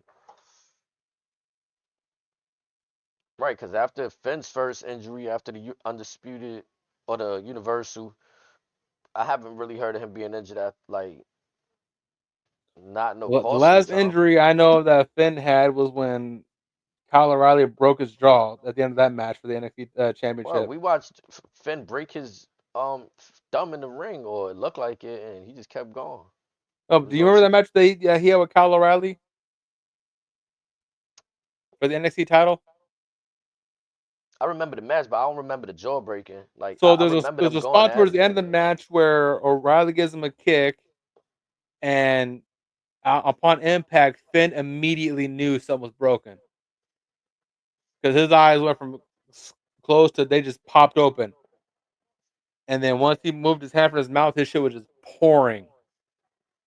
Even 16 Staples couldn't keep him away for next week. Like, remember that when they split his fucking head with the ladder in that match? Hmm. Crazy. Nah, Finn is he's a workhorse too. Shinsuke though, I don't know. I think again, to me, he's a character, right? We talk about characters. At this point, he's a dude that he could spray the poison mist. Hmm. He could be somebody's man. He could be somebody's Mr. Fuji. Like, I mean, I'm just saying, Mr. Fuji used to throw the salt. He could do the mist. Somebody could do the roll up, cover so the ref don't see the face with the mist on it. Give him the shoulder angle. You feel me? Like I think he's serviceable in WWE as a heavyweight competitor. I think that time is sailed. Yeah, Like I'm just but sorry. again, that's where I feel like he could have some sort of purpose, either giving the kids in NXT a new look, maybe let them have some fun in TNA because he got some old connects there as well.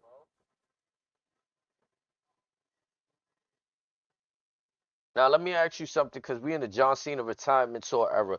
We've never seen something like this where, like the last time we seen one of our legendary greats go out, it was almost like a heartbreak. We seen Undertaker lose his streak at WrestleMania. Like I thought Vince would let this man go 30-0 or 20-0, whatever the case may be, and just call it, right? Now we in a Triple H era where everybody getting a happy ending. No funny. Everybody getting a happy ending. Cody's getting to finish his story. Roman surpassed. He got his historic days. He did his history. Now it's like, what else are we gonna see?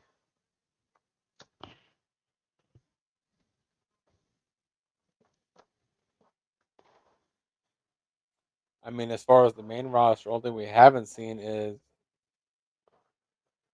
the main roster, quote unquote, Raw and SmackDown give the rub to other champions aside from Jordan Grace and Obafemi and the NXT champions. Cause I say that to say this, like a dude like Shinsuke is in his. He got more years behind him than he has ahead of him, right? So does he get a retirement tour? Does he get like a, obviously it can't be the same. Everybody can't have the same, but do we get a little stretch of months where like maybe this was it? Was this United States his last good, like your last achievement in the WWE? What I'm trying to say. I say yes, and again, a part feels like if Shinsuke were to retire, it would be back in Japan. Now, will he go down as one of the best United States champions in your eye? No, not even cracking my top 10, unfortunately. You counting WCW into your No, top 10? Okay. I'm counting SmackDown from the early 2000s to now. Oh yeah, we talk about John Cena, Big Show, Bobby JBL. Lashley, MVP, Matt Hardy, Like, Kevin Owens. I'm not gonna lie, I might be misinformed here, but if Finley held that belt, man, you might make an argument for Finley there. I know he held IC, I think. Let me look that up.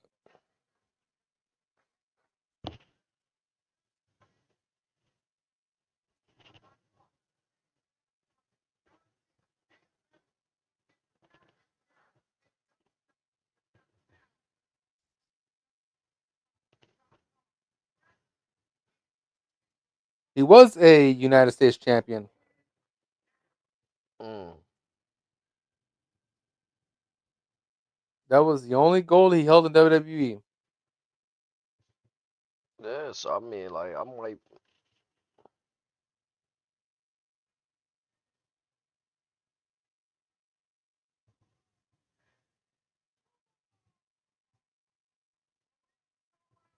I'm trying to see how long he had that thing for. He only had it one time. Hmm. Uh, I might be a stretch there, but who knows? It was one time. Oh, I just passed it.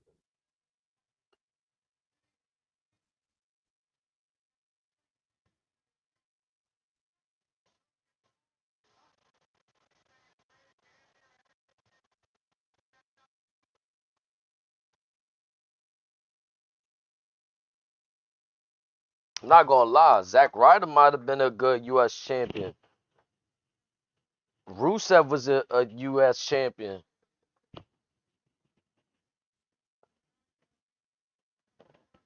Chris Jericho had the U.S. championship.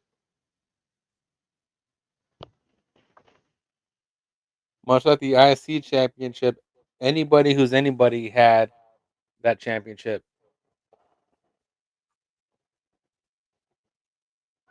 But again, unfortunately, Shinsuke doesn't crack Samoa my top 10 Joe. for that. Samoa Joe. Like I said, anyone who's anybody. Mm. But again, like I can put Shinsuke in the list of NXT champions, but I can't put him in the list for United States champions. Man, it's just because also another dude that's getting up there in age, which tonight had a segment, AJ Styles. it's interesting. I thought they was gonna have him in a match with Logan Paul tonight. We see Logan Paul come out. He's attempting to cut a promo. Madison Square Garden isn't letting him get a word off. He rips the shirt off a kid. That was yeah. I was like, man, poor kid. It had to be Kid's one of his just plants. yeah. The kid just sitting there like, man, my shirt. Like, man, what do I do now? I just spent $35 on this shirt. I even tipped, so I spent 40 on the shirt. Logan Paul says he doesn't know why Cody Rhodes turned down the Rock's offer and he'll sell his soul. Logan Paul is just too funny, man. But yeah, he pointed out Andrew Schultz right there in the crowd. This is where I thought things got a little weird, to be honest. Oh, a I little. didn't know.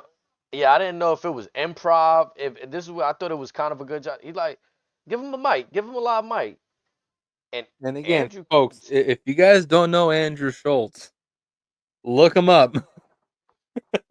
To his credit though, he kind of sold the moment. Like he's like, give me a live mic. Yeah. Like what? Like, you sure about this? Yeah. So then Logan Paul asked him like, who did you come here to like? What did you come here to see tonight? And he said, the Hell in a Cell.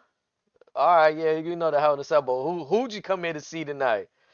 Andrew Schultz is like, Seth Rollins and CM Punk. Nobody came to see you, Logan Paul. Straight flamed him. After that, Logan Paul just proceeds to just bring him over the Yoinked him out of barricade. the crowd. But I was like, oh, Andrew's getting physical? Yeah, I was like, oh, this should be I love interesting. it. And again, some people may shit on the usage of celebrities in here. I mean, this is professional wrestling, y'all. Like, come on. We've seen the usage of It's celebrities. not like it's Bob Barker, Drew Carey, Jerry Springer, Jon Stewart. And If you know, again, you like, know. again, too, like I told you off air, Andrew Schultz, I watched him on that other side of the barricade to the end of the show. He stood there the entire night. It wasn't like he just did that segment and then left because he got to do his podcast tomorrow. Now, what's more of the surprise? The fact that security didn't separate Andrew from Logan, or the fact that Logan was saved from an unlikely adversary? Mm. I think the latter. I agree too, because again, to my understanding, AJ and Andrew Schultz have very different beliefs. So I was like, "Oh, AJ's making the save. Oh, okay, this is interesting." And at that point, it was a little odd to see both of them in the ring. But again, we're giving that New York rub. Like I feel like this is the celebrity they chose to highlight. They reached out to, yo, you wanna get in there, you wanna do your thing. And I wasn't too happy with it, but I wasn't too upset with it either. I'm gonna be honest. Well, you can't get Derek Brunson because supposedly he's hurt. You might break Macaulay Culkin. Um, Fabulous might have a gun on him. Man, Let's just be. I'm just being honest. you know what's funny about the Fabulous stuff? Remember a few years ago, John Cena had the cutout of Fabulous. Well, I say a few years ago, many years ago at that WrestleMania. Yeah, He had the cutout of him and was rapping. They were supposed to have that rap battle. Good stuff, good stuff. I just those and were the look, I'm looking at it days. right now.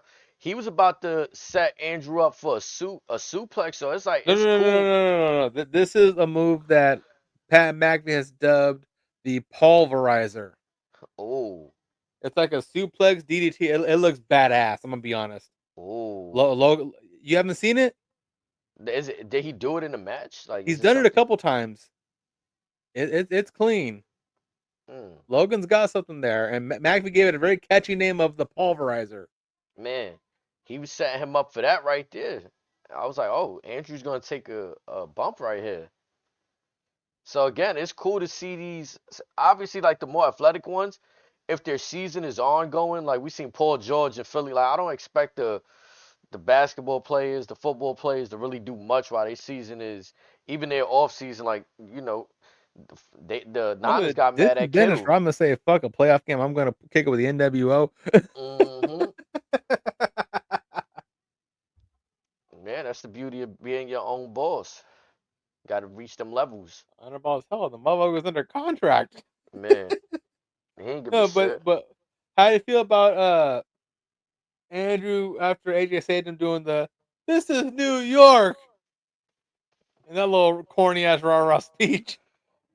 I guess it was just, again, the people in the arena gonna pop. They hit a city, the good old It's the pandering Mick to the Foley crowd. cheap pop. Yep.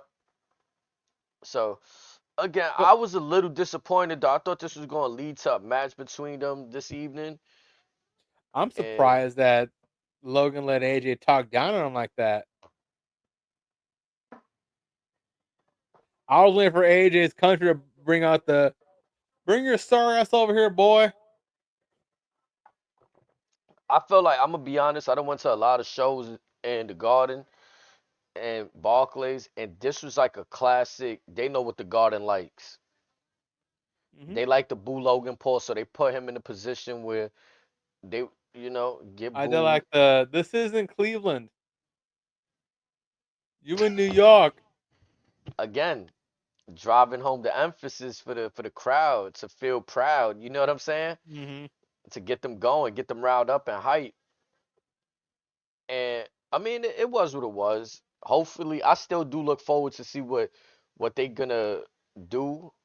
I don't know. Now, This is one that I don't know if this is WrestleMania worthy. Like we talk about now, so WrestleMania so worthy matches. now you and I kind of like had some words about this last week as far as what should be AJ's Mania match, and I feel this AJ versus Logan seems a tad bit more appropriate than AJ versus Braun for Mania. Nothing against Braun, but this I think this is more for to get Logan to the level that he's aspiring to be at. I could see that. And call me crazy, but can you imagine if Logan Paul beats the phenomenal one at WrestleMania? I feel like that's what's gonna The happen. nuclear heat that's gonna be on that Ohio fuck, as Maxie would call him. I mean, like, bro, I think this should just be going over people's heads. Like, it's kind of disrespectful too. But I mean, he beat Rey Mysterio, a Hall of Famer, He took Roman Reigns to the limit. and Cody.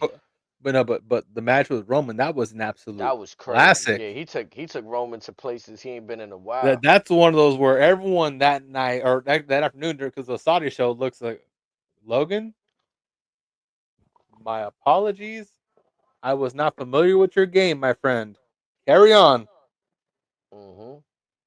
And again, if you want to be serious about it, again, there ain't many better than AJ Styles,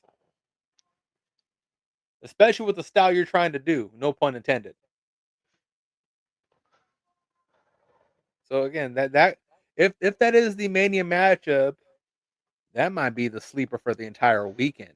Now that we N- mentioning Braun, though, I think it's kind of weird that he doesn't really have nothing because I feel like that Finn stuff is gonna lead to the Dom stuff, like you said. Finn and Dom gonna come out of that.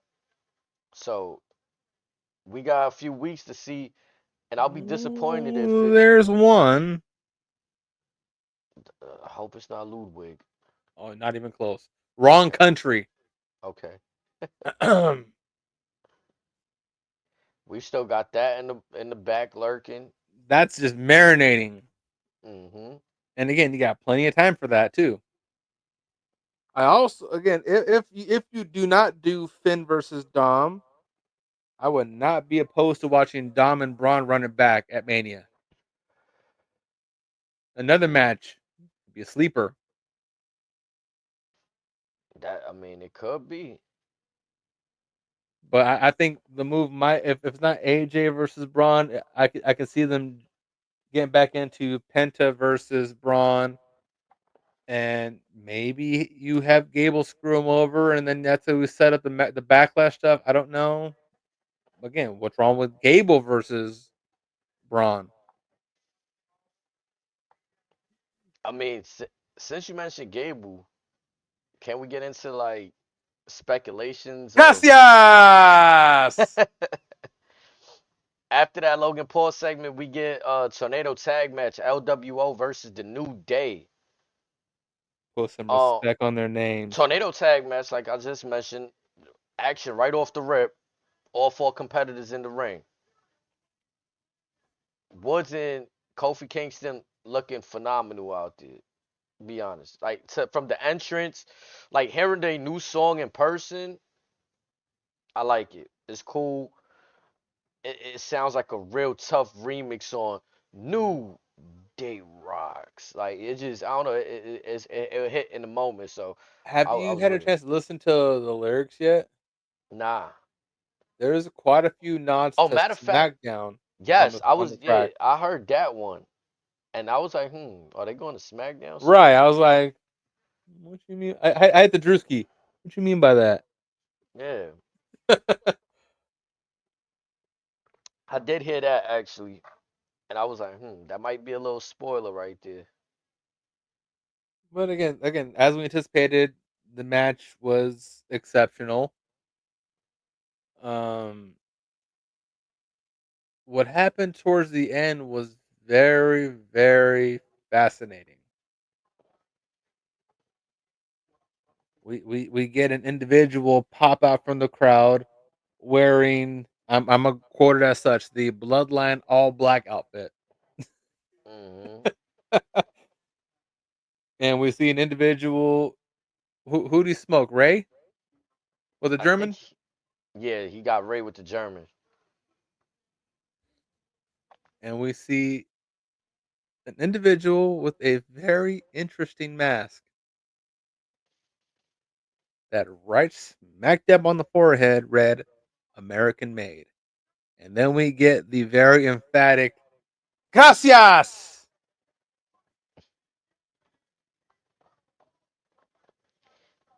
Now, Who my who first, yeah, who who could it be? my first thoughts was Chad Gable. I'm sitting there like, it gotta be Gable. It gotta be Gable. That's the But the last thing we saw. but the more you look at him, you're like, he's a little slim to be a Gable. Unless Gable dropped 30 pounds in Mexico. You know what I thought about, bro? What if it's Axiom? Cause he got a He- full mask. but he's got a British accent. We didn't hit it. I mean, he Again, said gracias. it wasn't Gable's voice. That much we can't confirm. Again, we've never seen Axiom's face as well, which again, Cause possibly. look, NXT's in town. Also, they got the. It could have been an NXT person.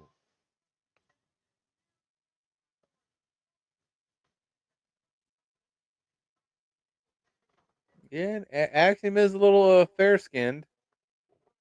Now, again, just to be completely right field, and you and I talked about this off air.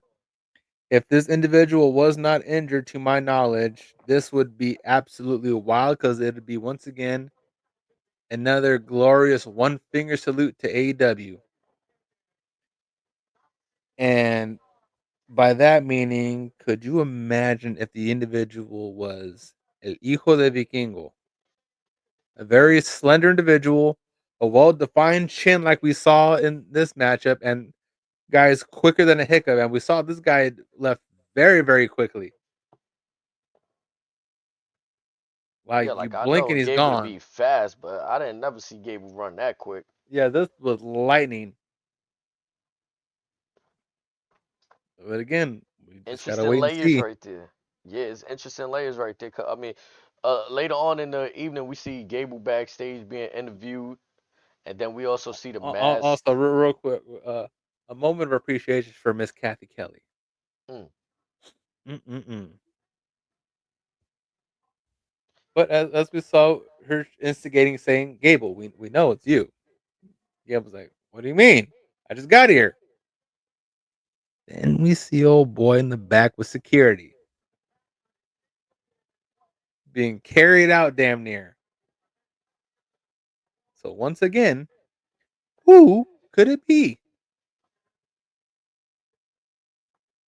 And the Mm. question is this something that we let marinate until Mania? Or would we be okay with this resolving after Mania, knowing with all the stuff we're gonna have to digest that weekend? I'm If cool with this is them the drawing this out. because if this is a new debut, the last thing we want is this to get lost in the shuffle. Yeah, I'm cool with them drawing this out. And I think this is a nice surprise to throw in on a Monday night in Madison Square Garden. Like I don't think nobody's seen this happening right here where you're gonna have an interference in the LWO match and it been suspected to be Gable underneath this mask or affiliated with the American Made. Or we haven't gone the McMahon Russo method yet. What's that? What if it's Phoenix? I thought about that. I was like, that'd be crazy. Because there's no word on his if he has no compete or not yet. We were just told he had to sign some basically some NDAs saying that he can't badmouth AEW. I mean, and I always thought too, like, there's always talk that him and Penta gonna tag. What if their first story is them fighting each other? It'd be interesting. It'd be different. I think they've done it maybe once in TNA or maybe once in Mexico. They haven't done it very often. That would be something different. But again, I go back to the general size of the individual we saw. This is a leaner individual, and Phoenix is a little bit. He got some size on him, like Penta. Like he's deceivingly big. So it's like, But whether it's Phoenix, whether it's Vikingo, maybe Action, whatever, with Gable, they're all roughly the same height. That's what makes it interesting. Hmm. Again, too, I looked back a few times. It wasn't like I couldn't clear cut say, yeah, that looks like Gable. Like, We just saw someone with one hell of a chin. hmm. But I thought that was an interesting portion of the show right there. We spoke about the Cody segment after that.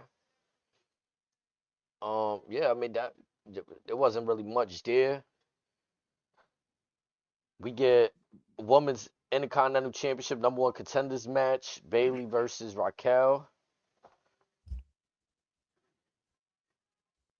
I mean, I'm be honest, like I told you off air, I'm not gonna act like I sat here Well, and I watched. think I think we all feel the same way. And again, it's nothing against them. It's just one of those things. Yeah, it was a perfect opportunity for me to get up and go do a few things in the arena, to be honest. And when I was done, I came back and seen Raquel picked up the victory. So I guess she's gonna be the next challenger for Lyra Valkyrie's championship. Now I say Yeah, this: if they make her double champion, th- that, this is where it's like I don't understand because when they didn't have the championship and she was in that tournament, you could have just easily had. call it what it is. Yeah, It would be stupid. yeah, I wouldn't fuck with it. I wouldn't In the fuck with it. words of Randy, stupid, stupid, stupid, stupid. Yeah, It's one thing if it's live, but and yeah, Lyra from the Jackie Redmond position up there when they did the interview, I didn't really enjoy the interview. I'll be honest. She can use some work. Like, I'm gonna be honest. I didn't even hear the interview part. yeah, I could in the arena. I I couldn't legit hear might her, have been in the bathroom when that happened. bro. And even being in the arena, I couldn't really hear her because she was kind of talking low. Like, it's just like as the champion, she wasn't driving home no kind of emphasis. And that's my problem with a champion like Lyra. It's kind of like you're not an underdog, but you're not like a real dominant competitor either. It's kind of weird what her stance I is. will say this that compared to what we saw between Io, Bianca, and Rhea was night and day, and it's not even funny.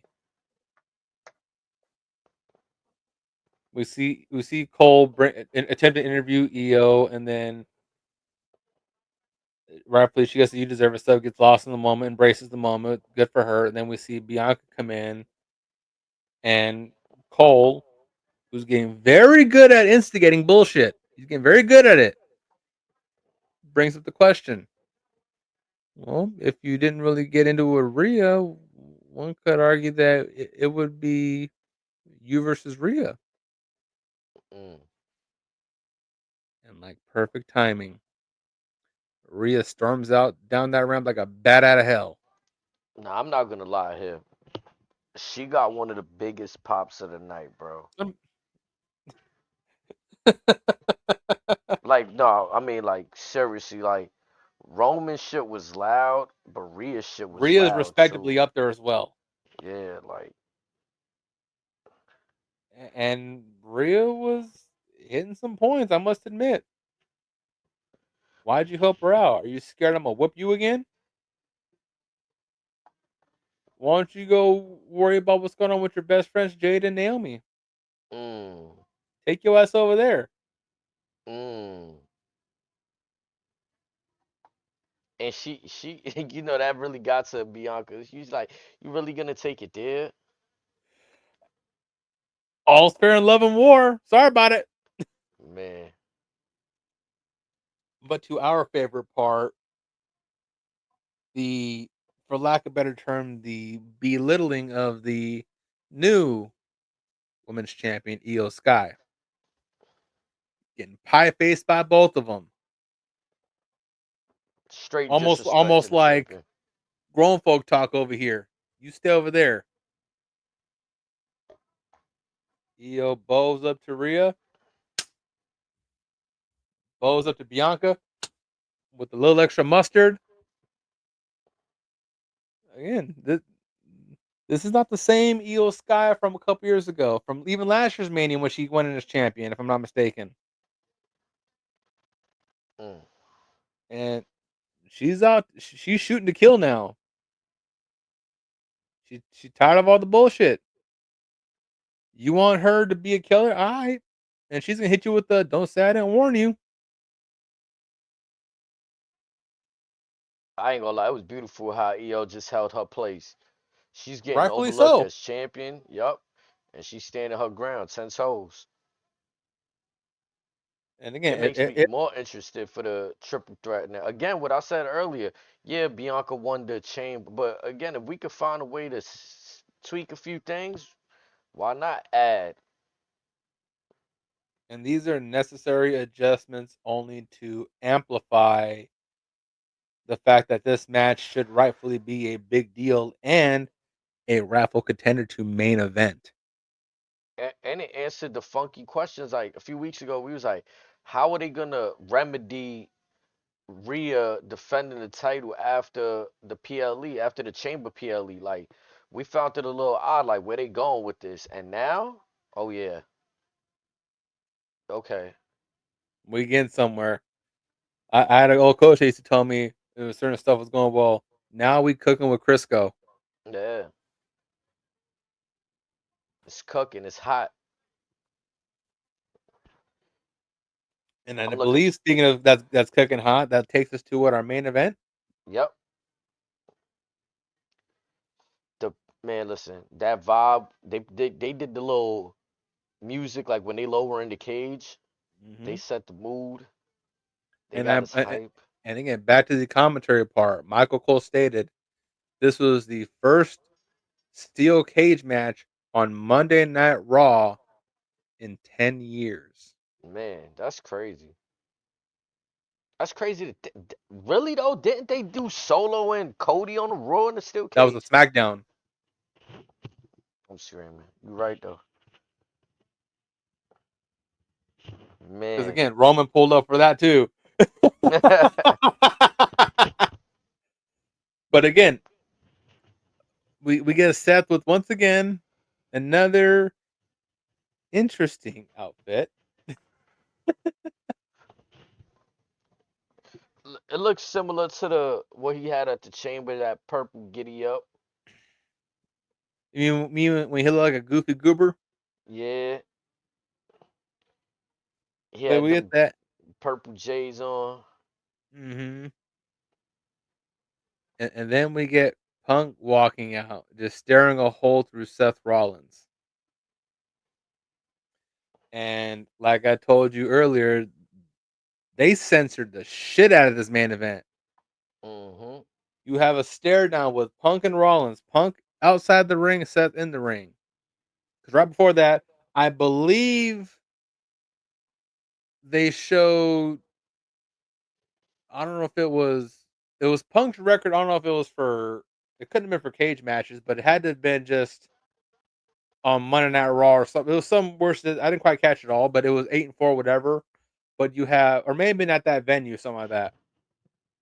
But you have Punk tell Rollins, "This is my house, motherfucker," and they censored that. Man, was the arena split? Like, it was so crazy. It was such an environment. Listen, they was such in a brawl fest. Who one of my favorite part of the matches when like I don't know who did it first. It might have been Seth. He signals for the ref to open the door, and he tells Punk, "You Go want to ahead and get quit. it?" Yeah. Go quit, Oh, like you always do. it turned into that. Seth ain't even care if that would have gave Punk the victory. Mm. He out to make statements. But even before the very beginning, what were they trading blows for at the first 5 minutes? Just getting punch drunk. Yeah, straight like a hockey fight. And if I'm not mistaken, I don't think we saw an attempted pinfall until the tail end of the match. It was so I didn't see no Like, pinfalls attempted that I forgot you could even pinfall in the match until I seen Punk go for it. I saw a couple towards the end when they started trading GTS, but before that, I didn't see shit. I almost forgot. Like I said, I forgot you could win by pinfall or whatever because they're just teeing off. He does his finish or whatever, swapping GTSs. Like you said, Seth opened the cage saying, "Go ahead, quit, leave like you always do." And Punk gave him the finger. That got blacked out. A few minutes Mm, later goes by. Punk returns the favor. Seth flips him off. That gets blacked out as well. that's weird. And it was very weird. That kind of threw it off for me a little bit. And then Seth tells him, "I built this house. This is my ring. This is my company, motherfucker." And he does that again. That gets censored. So I'm just like, this is a little funky. Mm, But then, what was it? Might have been when Seth was being told go and quit whatever. Seth's on it. It's very similar to the closing moments of Revolution, to where you have Seth in the place of Fletcher telling Punk in place of Osprey, "I hate you," blah blah, all this stuff and all that.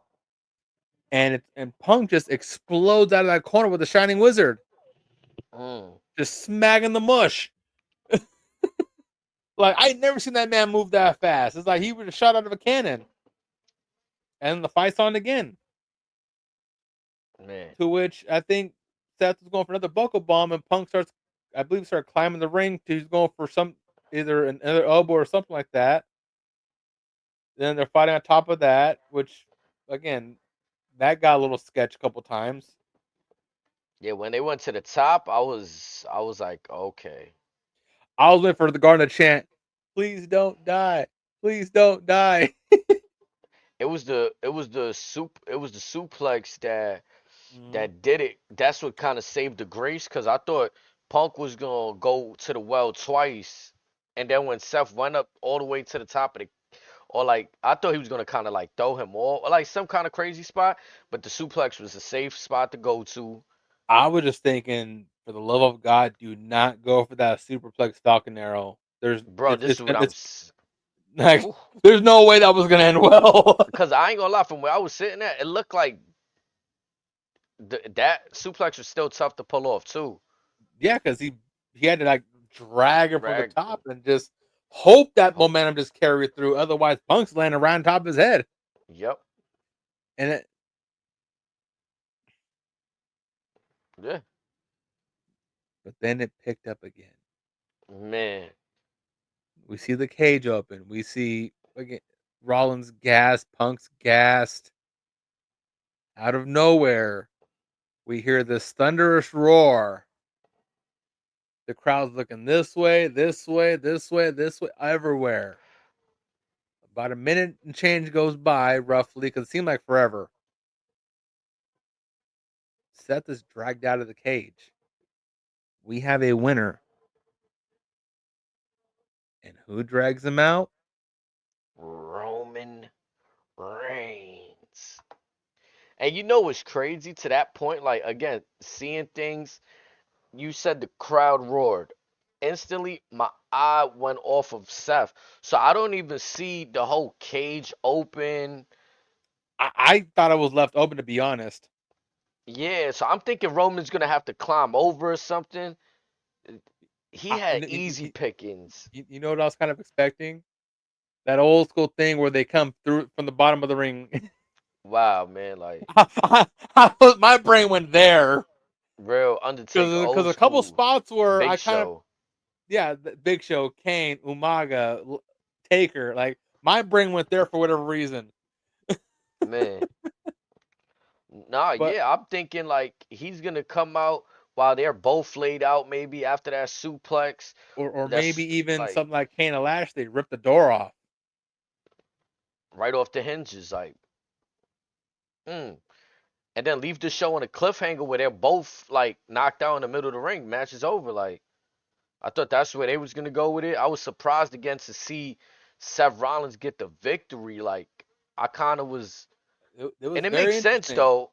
It makes sense because it's like I'm gonna do Rollins there, but here Punk for costing me the Rumble. Well, no, no. Again, I'll get to that in a moment. But again, like I said at the beginning of the show, it's obvious this whole time that public enemy number one's always been Seth Rollins. So that's always been the real heat of the matter. Where Punk then became a casualty was when we saw an unlikely soul in the middle of that ring consoling Punk. And that was the wise man. And I'm gonna do my best impression of Jim Cornette doing the Three Stooges. If you're not familiar with the bit where they talk about Niagara Falls, you see Roman in slow motion do the slowly I turn. Immediately he sees Punk in Heyman's hands, almost like Heyman's son was beaten to within an inch of his life. And we thought he saw red when he sees Rollins. This then kicked it into overdrive because now he sees his wise man maybe going soft. Yeah, you got a favorite, but again, I got my personal stuff. This was supposed to be just business. Why are you making this personal? Knowing what he did to me at the Rumble. I thought he was gonna So spear Paul Heyman. Honestly, I thought he was gonna get Roman with a Superman punch, and we were gonna have Cole saying, "Roman, what the hell are you doing?" Like I was expecting bedlam, and I think the Garden was expecting some kind of chaos as well. yeah. Like it was cool to see him spear Punk, but I think you're right. I think we were kind of waiting for like that. No, he didn't do that to Paul Heyman. Yeah, like you did what to who? Yeah, cause that gasp came out the. I'm telling you that like that moment when Roman seen what was going on in the ring, everybody in the arena was like, "Oh, Yeah, and I was getting goosebumps, and the minute he connected with that spear, it's almost like that impact, much like Cena kicking Cody in the nuts. It was one of those rare moments where it felt like time was standing still. Though it I've did been feel that way." prophesizing this for the last year, that was irrelevant. That's one of those holy fuck, this is actually happening. Like they joke with Jacob about too. The leash is off, the chains are undone. He's on the loose. Man, And then we have Roman tell him, "You know what he did to me. He's got this coming." And then do we call that? Do we call it a super spirit? What are we calling it?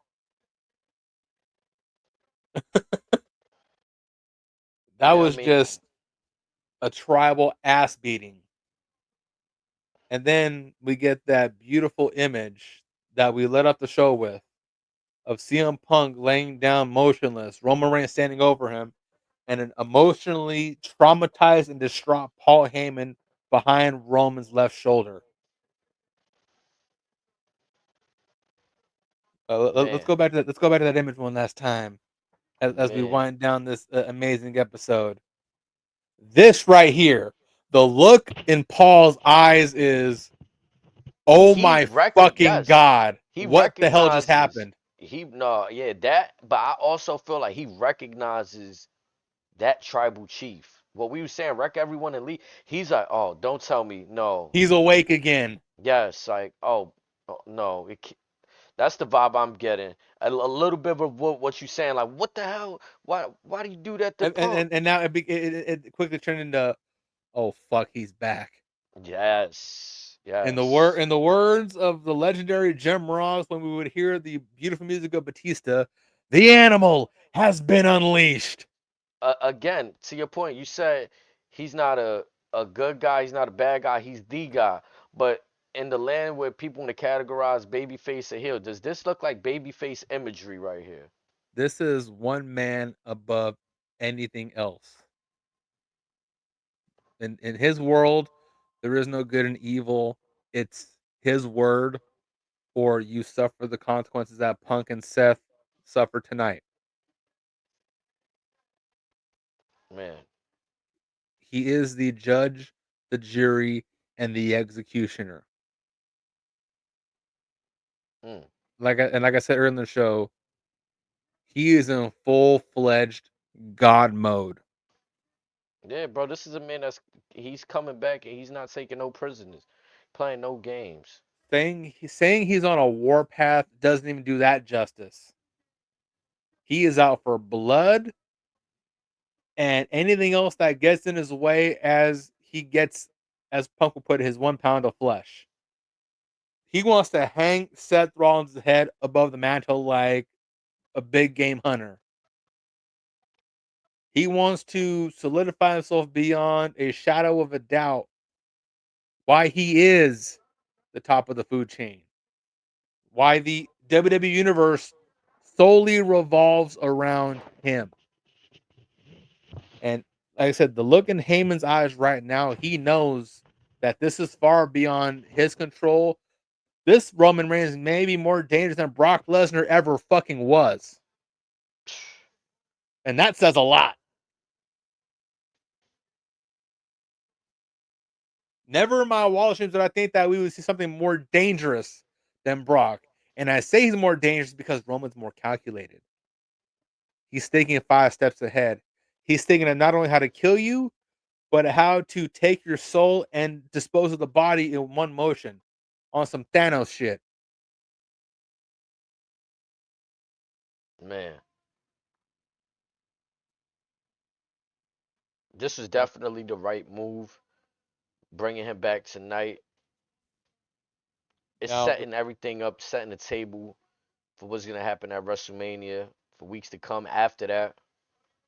here's the question: do we see him on at any of the European shows? No, I think that's why So, tonight was the right are move. you saying we keep him as far away apart from Cena and Rock for the time being? Yup. That's fair. And we had. Honestly, I wouldn't have it any other way because you Mhm. run the risk of convoluting things. Mhm. And then we had to give, like, let's say this is the perfect this is the perfect place to have a show before you go on an overseas tour, New York, because why? You haven't had Roman on program since that shit with Rollins happened at the Royal Rumble. Hmm. So And again, like I if said, yeah, you have God on hollowed grounds. the island of relevancy, like, this is like they pop out where it matters. This is where it matters for them. Where he deems it's relevant. Right. But again, who else is on this list? Because it's more than just these two that he laid out tonight. We can imagine Rock, definitely Cody, Definitely Solo and or Jacob, depending on what side they want to fall in line on. But again, maybe Drew, definitely Braun. But again, only the tribal chief knows who's on his hit list. And he keeps that close to the vest. Mm. Just when I think WrestleMania couldn't get any more chaotic, we get this. This thing is shaping up, and again, I'm not being overly critical. I haven't been critical in years.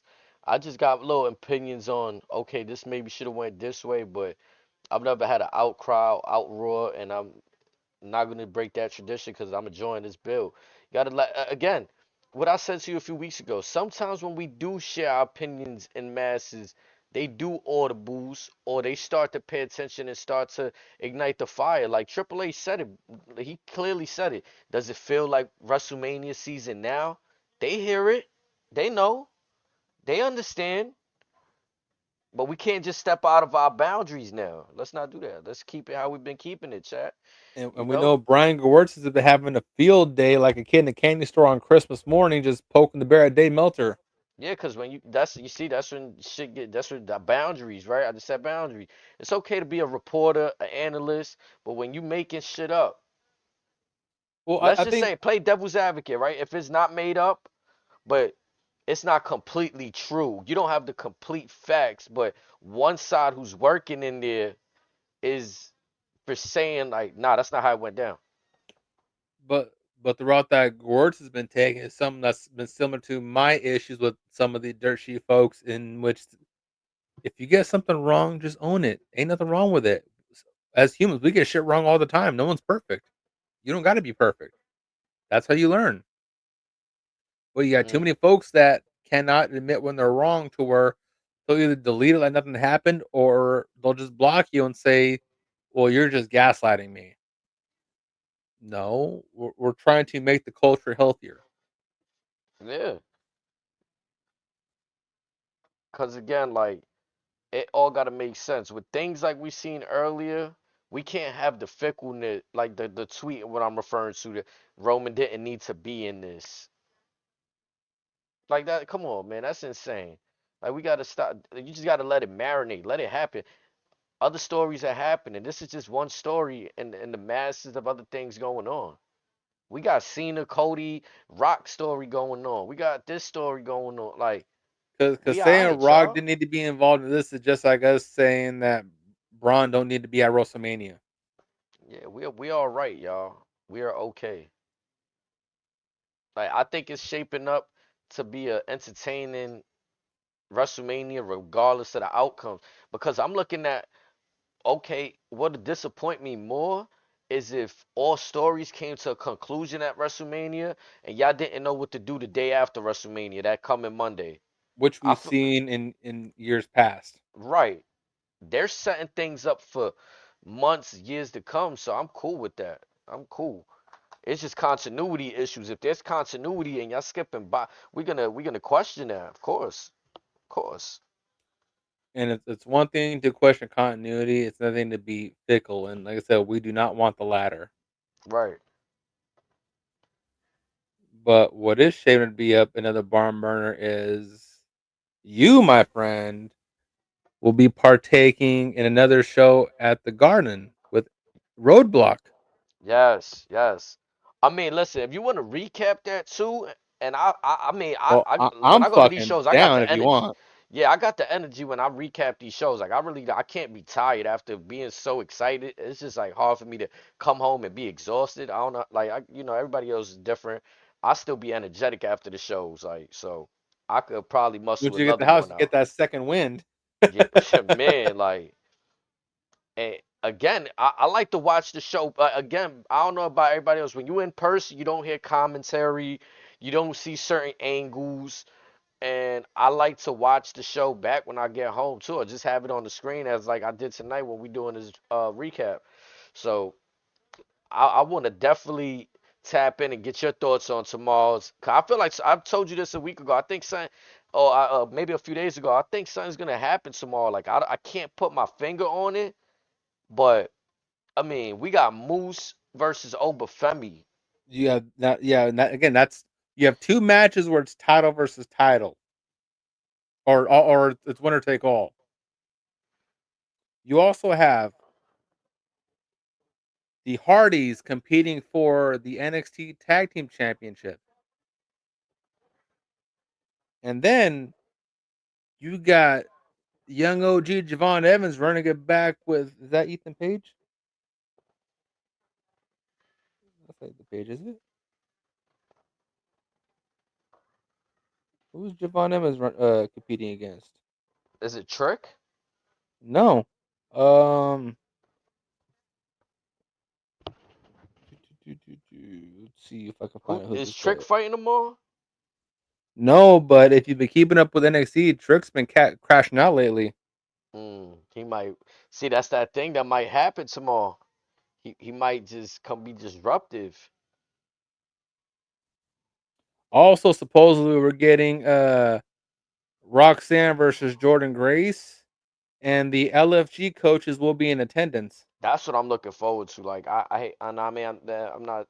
It's just like a sidebar thing. Like I really want to see what they got. If it would be interesting if they got a match for them competitors on some like season finale.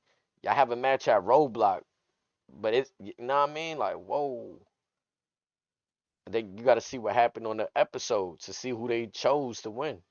Hmm. Kind of vibe like. I don't know why this is bugging me. Who the hell is Javon Evans wrestling against?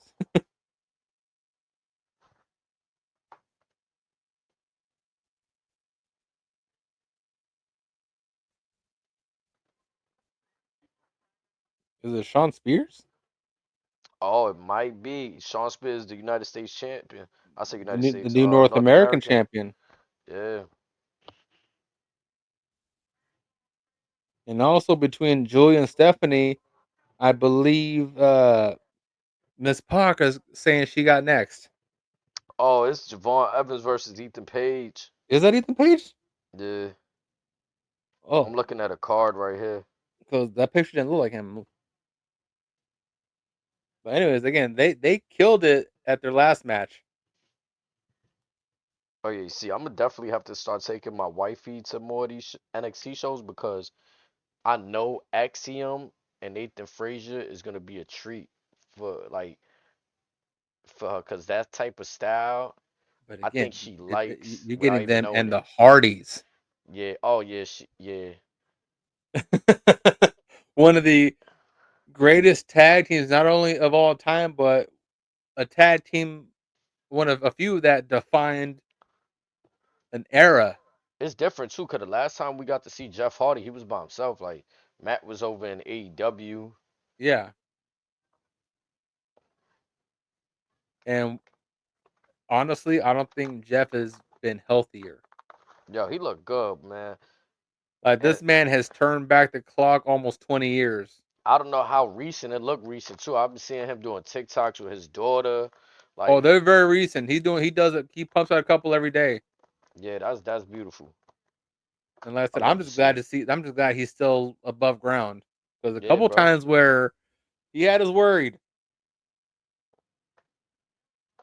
But that match is going to be incredible. That whole show is going to be incredible. But yeah, you got any predictions or anything you think will happen at that show? You think Obafemi loses? I can't imagine he loses. I'm not gonna lie. Like I don't look at Moose at that same dominance he was when during the pandemic when he was like he was saying he was on the level of Roman Reigns and all that when he was the heavyweight champion. I'm not looking at him right now, to be honest, as that same Moose. I could be off. Like that's just how I feel though. Well, I think we're forgetting one little thing. What's that? Do we see the faction featuring our boy or Osiris pull up? Mm. We ain't seen them in a minute. You know he was low key on LFG too, right? Yeah, That's wild. could be scouting for all we know. You never Yo, know. that's good. Nah, for real. I haven't seen them since. The I know last they had 1 or 2 appearances on NXT since that PLE. 1, maybe 2 appearances. But yeah, they've been very low key. hmm I mean, yeah, we got to see with them. Also, just because I'm a selfish bastard, I really need to see one half of the American Wolves, Eddie Edwards, make an appearance in WWE for the love of God. Okay, what about the other dude? I forgot his name. He retired. Which one? Davey Richards? Yeah. Uh, he's in the cancel culture section right now. It's a long Uh. story. Yeah, Okay. yeah. Packed him up. All right. All right. He packed himself up, from what I've heard. Straight It's a Eddie little, Edwards.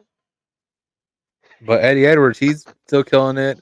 Yeah, good way to Again, what if we see, what the hell's his name? Kurt Hawkins, maybe. Oh yeah, he needs to resurface. I think it's time. And I You don't also know. got Joe Hendry and Elijah. You got Santino Marella. Maybe Masha Slamovich pulls up to go G-check Jordan Grace. Who knows? Let's see. It's gonna be a fun show. Yeah, man. Yeah, And, man. and all Go ahead. No, we gonna have this rolling in the background. Go ahead. and MJF and Kenny Omega. Man. Have fun competing with what WWE is doing right now, folks. They have perfected the formula made famous by Vincent Kennedy McMahon, and they're fulfilling this formula better than Vince could ever have dreamed of.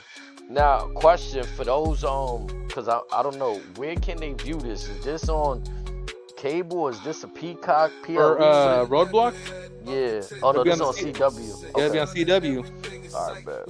Nah, 'cause I was trying to get a feel. Was this a PLE on the low, or this is just a special episode of NXT This that they call used a to be a Roadblock? PLE, but this is like Great American Bash, No Mercy.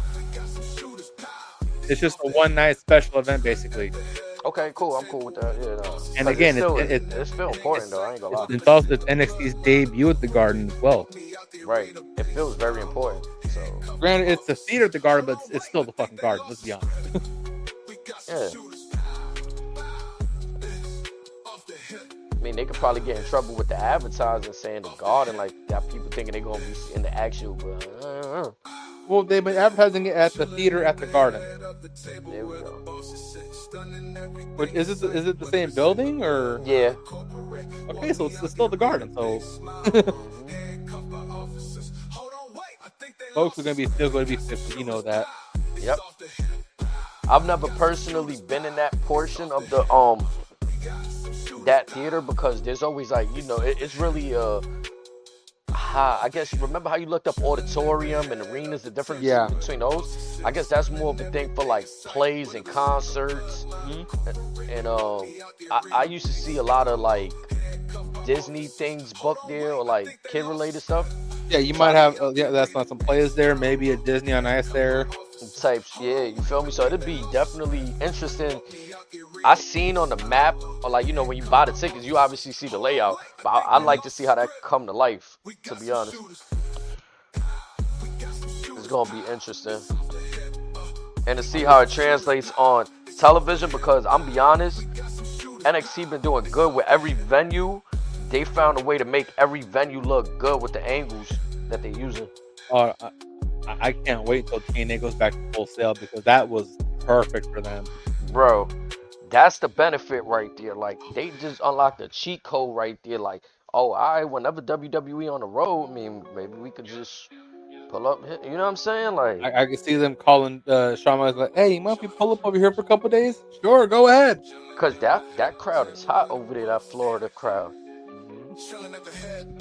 Like, I really enjoy that intimate wrestling setting because kind of that's like what we grew up on, and we also grew up on the bigger the use of arenas and stuff too. But intimate settings is dope too, to be honest. And smaller promotions like TNA, they know how to maximize every square inch of that place. Yeah, bro. That's what makes it more special too. It's not too much ground to cover, so it feels like on eye like they covering a lot of ground, but they really It's not. just enough for them. Yes. Now, I'm sure, say later this year or maybe next year, them and NXT could probably link up to do multiple Worlds Collides, and those be their bigger shows, maybe. Maybe. Well, time will tell. I know who that is under that mask. Bro. Lay it on me. Nah, it can't be him, bro. It can't be that dude that Cody got into AEW. What was his name? El Hijo de Fuego del Sol. He's still in AEW, Fuego del Sol. I don't know. Bro. I don't know. I just caught a look at him when he was carrying him out, and something said Fuego del Sol, bro. And I remember he was going through like a weird thing with AEW too, where they wasn't using him. They used him as a different character or something. Yeah, I don't know. Some weird stuff, man. It could be one of Don Callis' old boys. It looked like a relatively young, and I'm gonna be honest, looking at Gable when he was at that with Kathy Kelly, the person that they was taking out looked like the same person that did the German suplex. Right. Yeah, usually so you there's could tell no the switcheroo. switch or whatever, but Yeah. again, same I'll give you shoes, that. same outfit, nothing looked out of proportion. Yeah, you got it. Yup, I seen that right there. Again, it was hard to see that backstage in person, cause you know well, I don't know if you noticed tonight they went with that smaller Titantron in the entranceway. That means they wanted to say, fuck it, we're gonna add more seats. Yeah, they packed people behind the Titantron. I even heard them say at one point that we had 17,000 people in the arena. I don't know how. Cody got that wrong. According to Cole, they said they were closer to 19, maybe even 20. Wow. But 20 is probably including the entire staff. But Right. 18.5 probably sounds realistic because they were hugging 18.5 right before the show went on the air. I mean, I look forward to the day that we go to a show. I told you that off. You know what I'm saying? I'm letting the world know. Yeah, we gonna talk it into the existence. HD, we got royalty in the chat.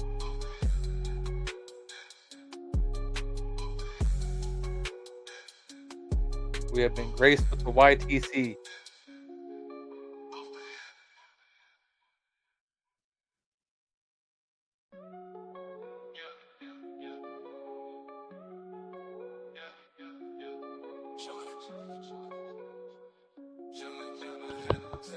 Oh wait. I thought the internet got you again. Nah, I had to run to the bathroom.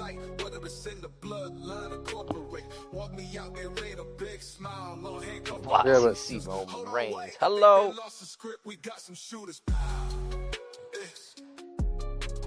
Again, like it's mind blowing to me that I know every city get to experience some cool shit, but sometimes I really wish people got to experience that vibe. You know what I'm saying? That Mecca vibe, because it's really a different vibe. Certain venues are just special. Yeah, like people that travel and go to, like, I want to go to a Chicago WWE event, see how they do. Like, I know that, like, whoa, I would have loved to have been in the building the day seeing Punk came back. You kidding me? What? Like, man.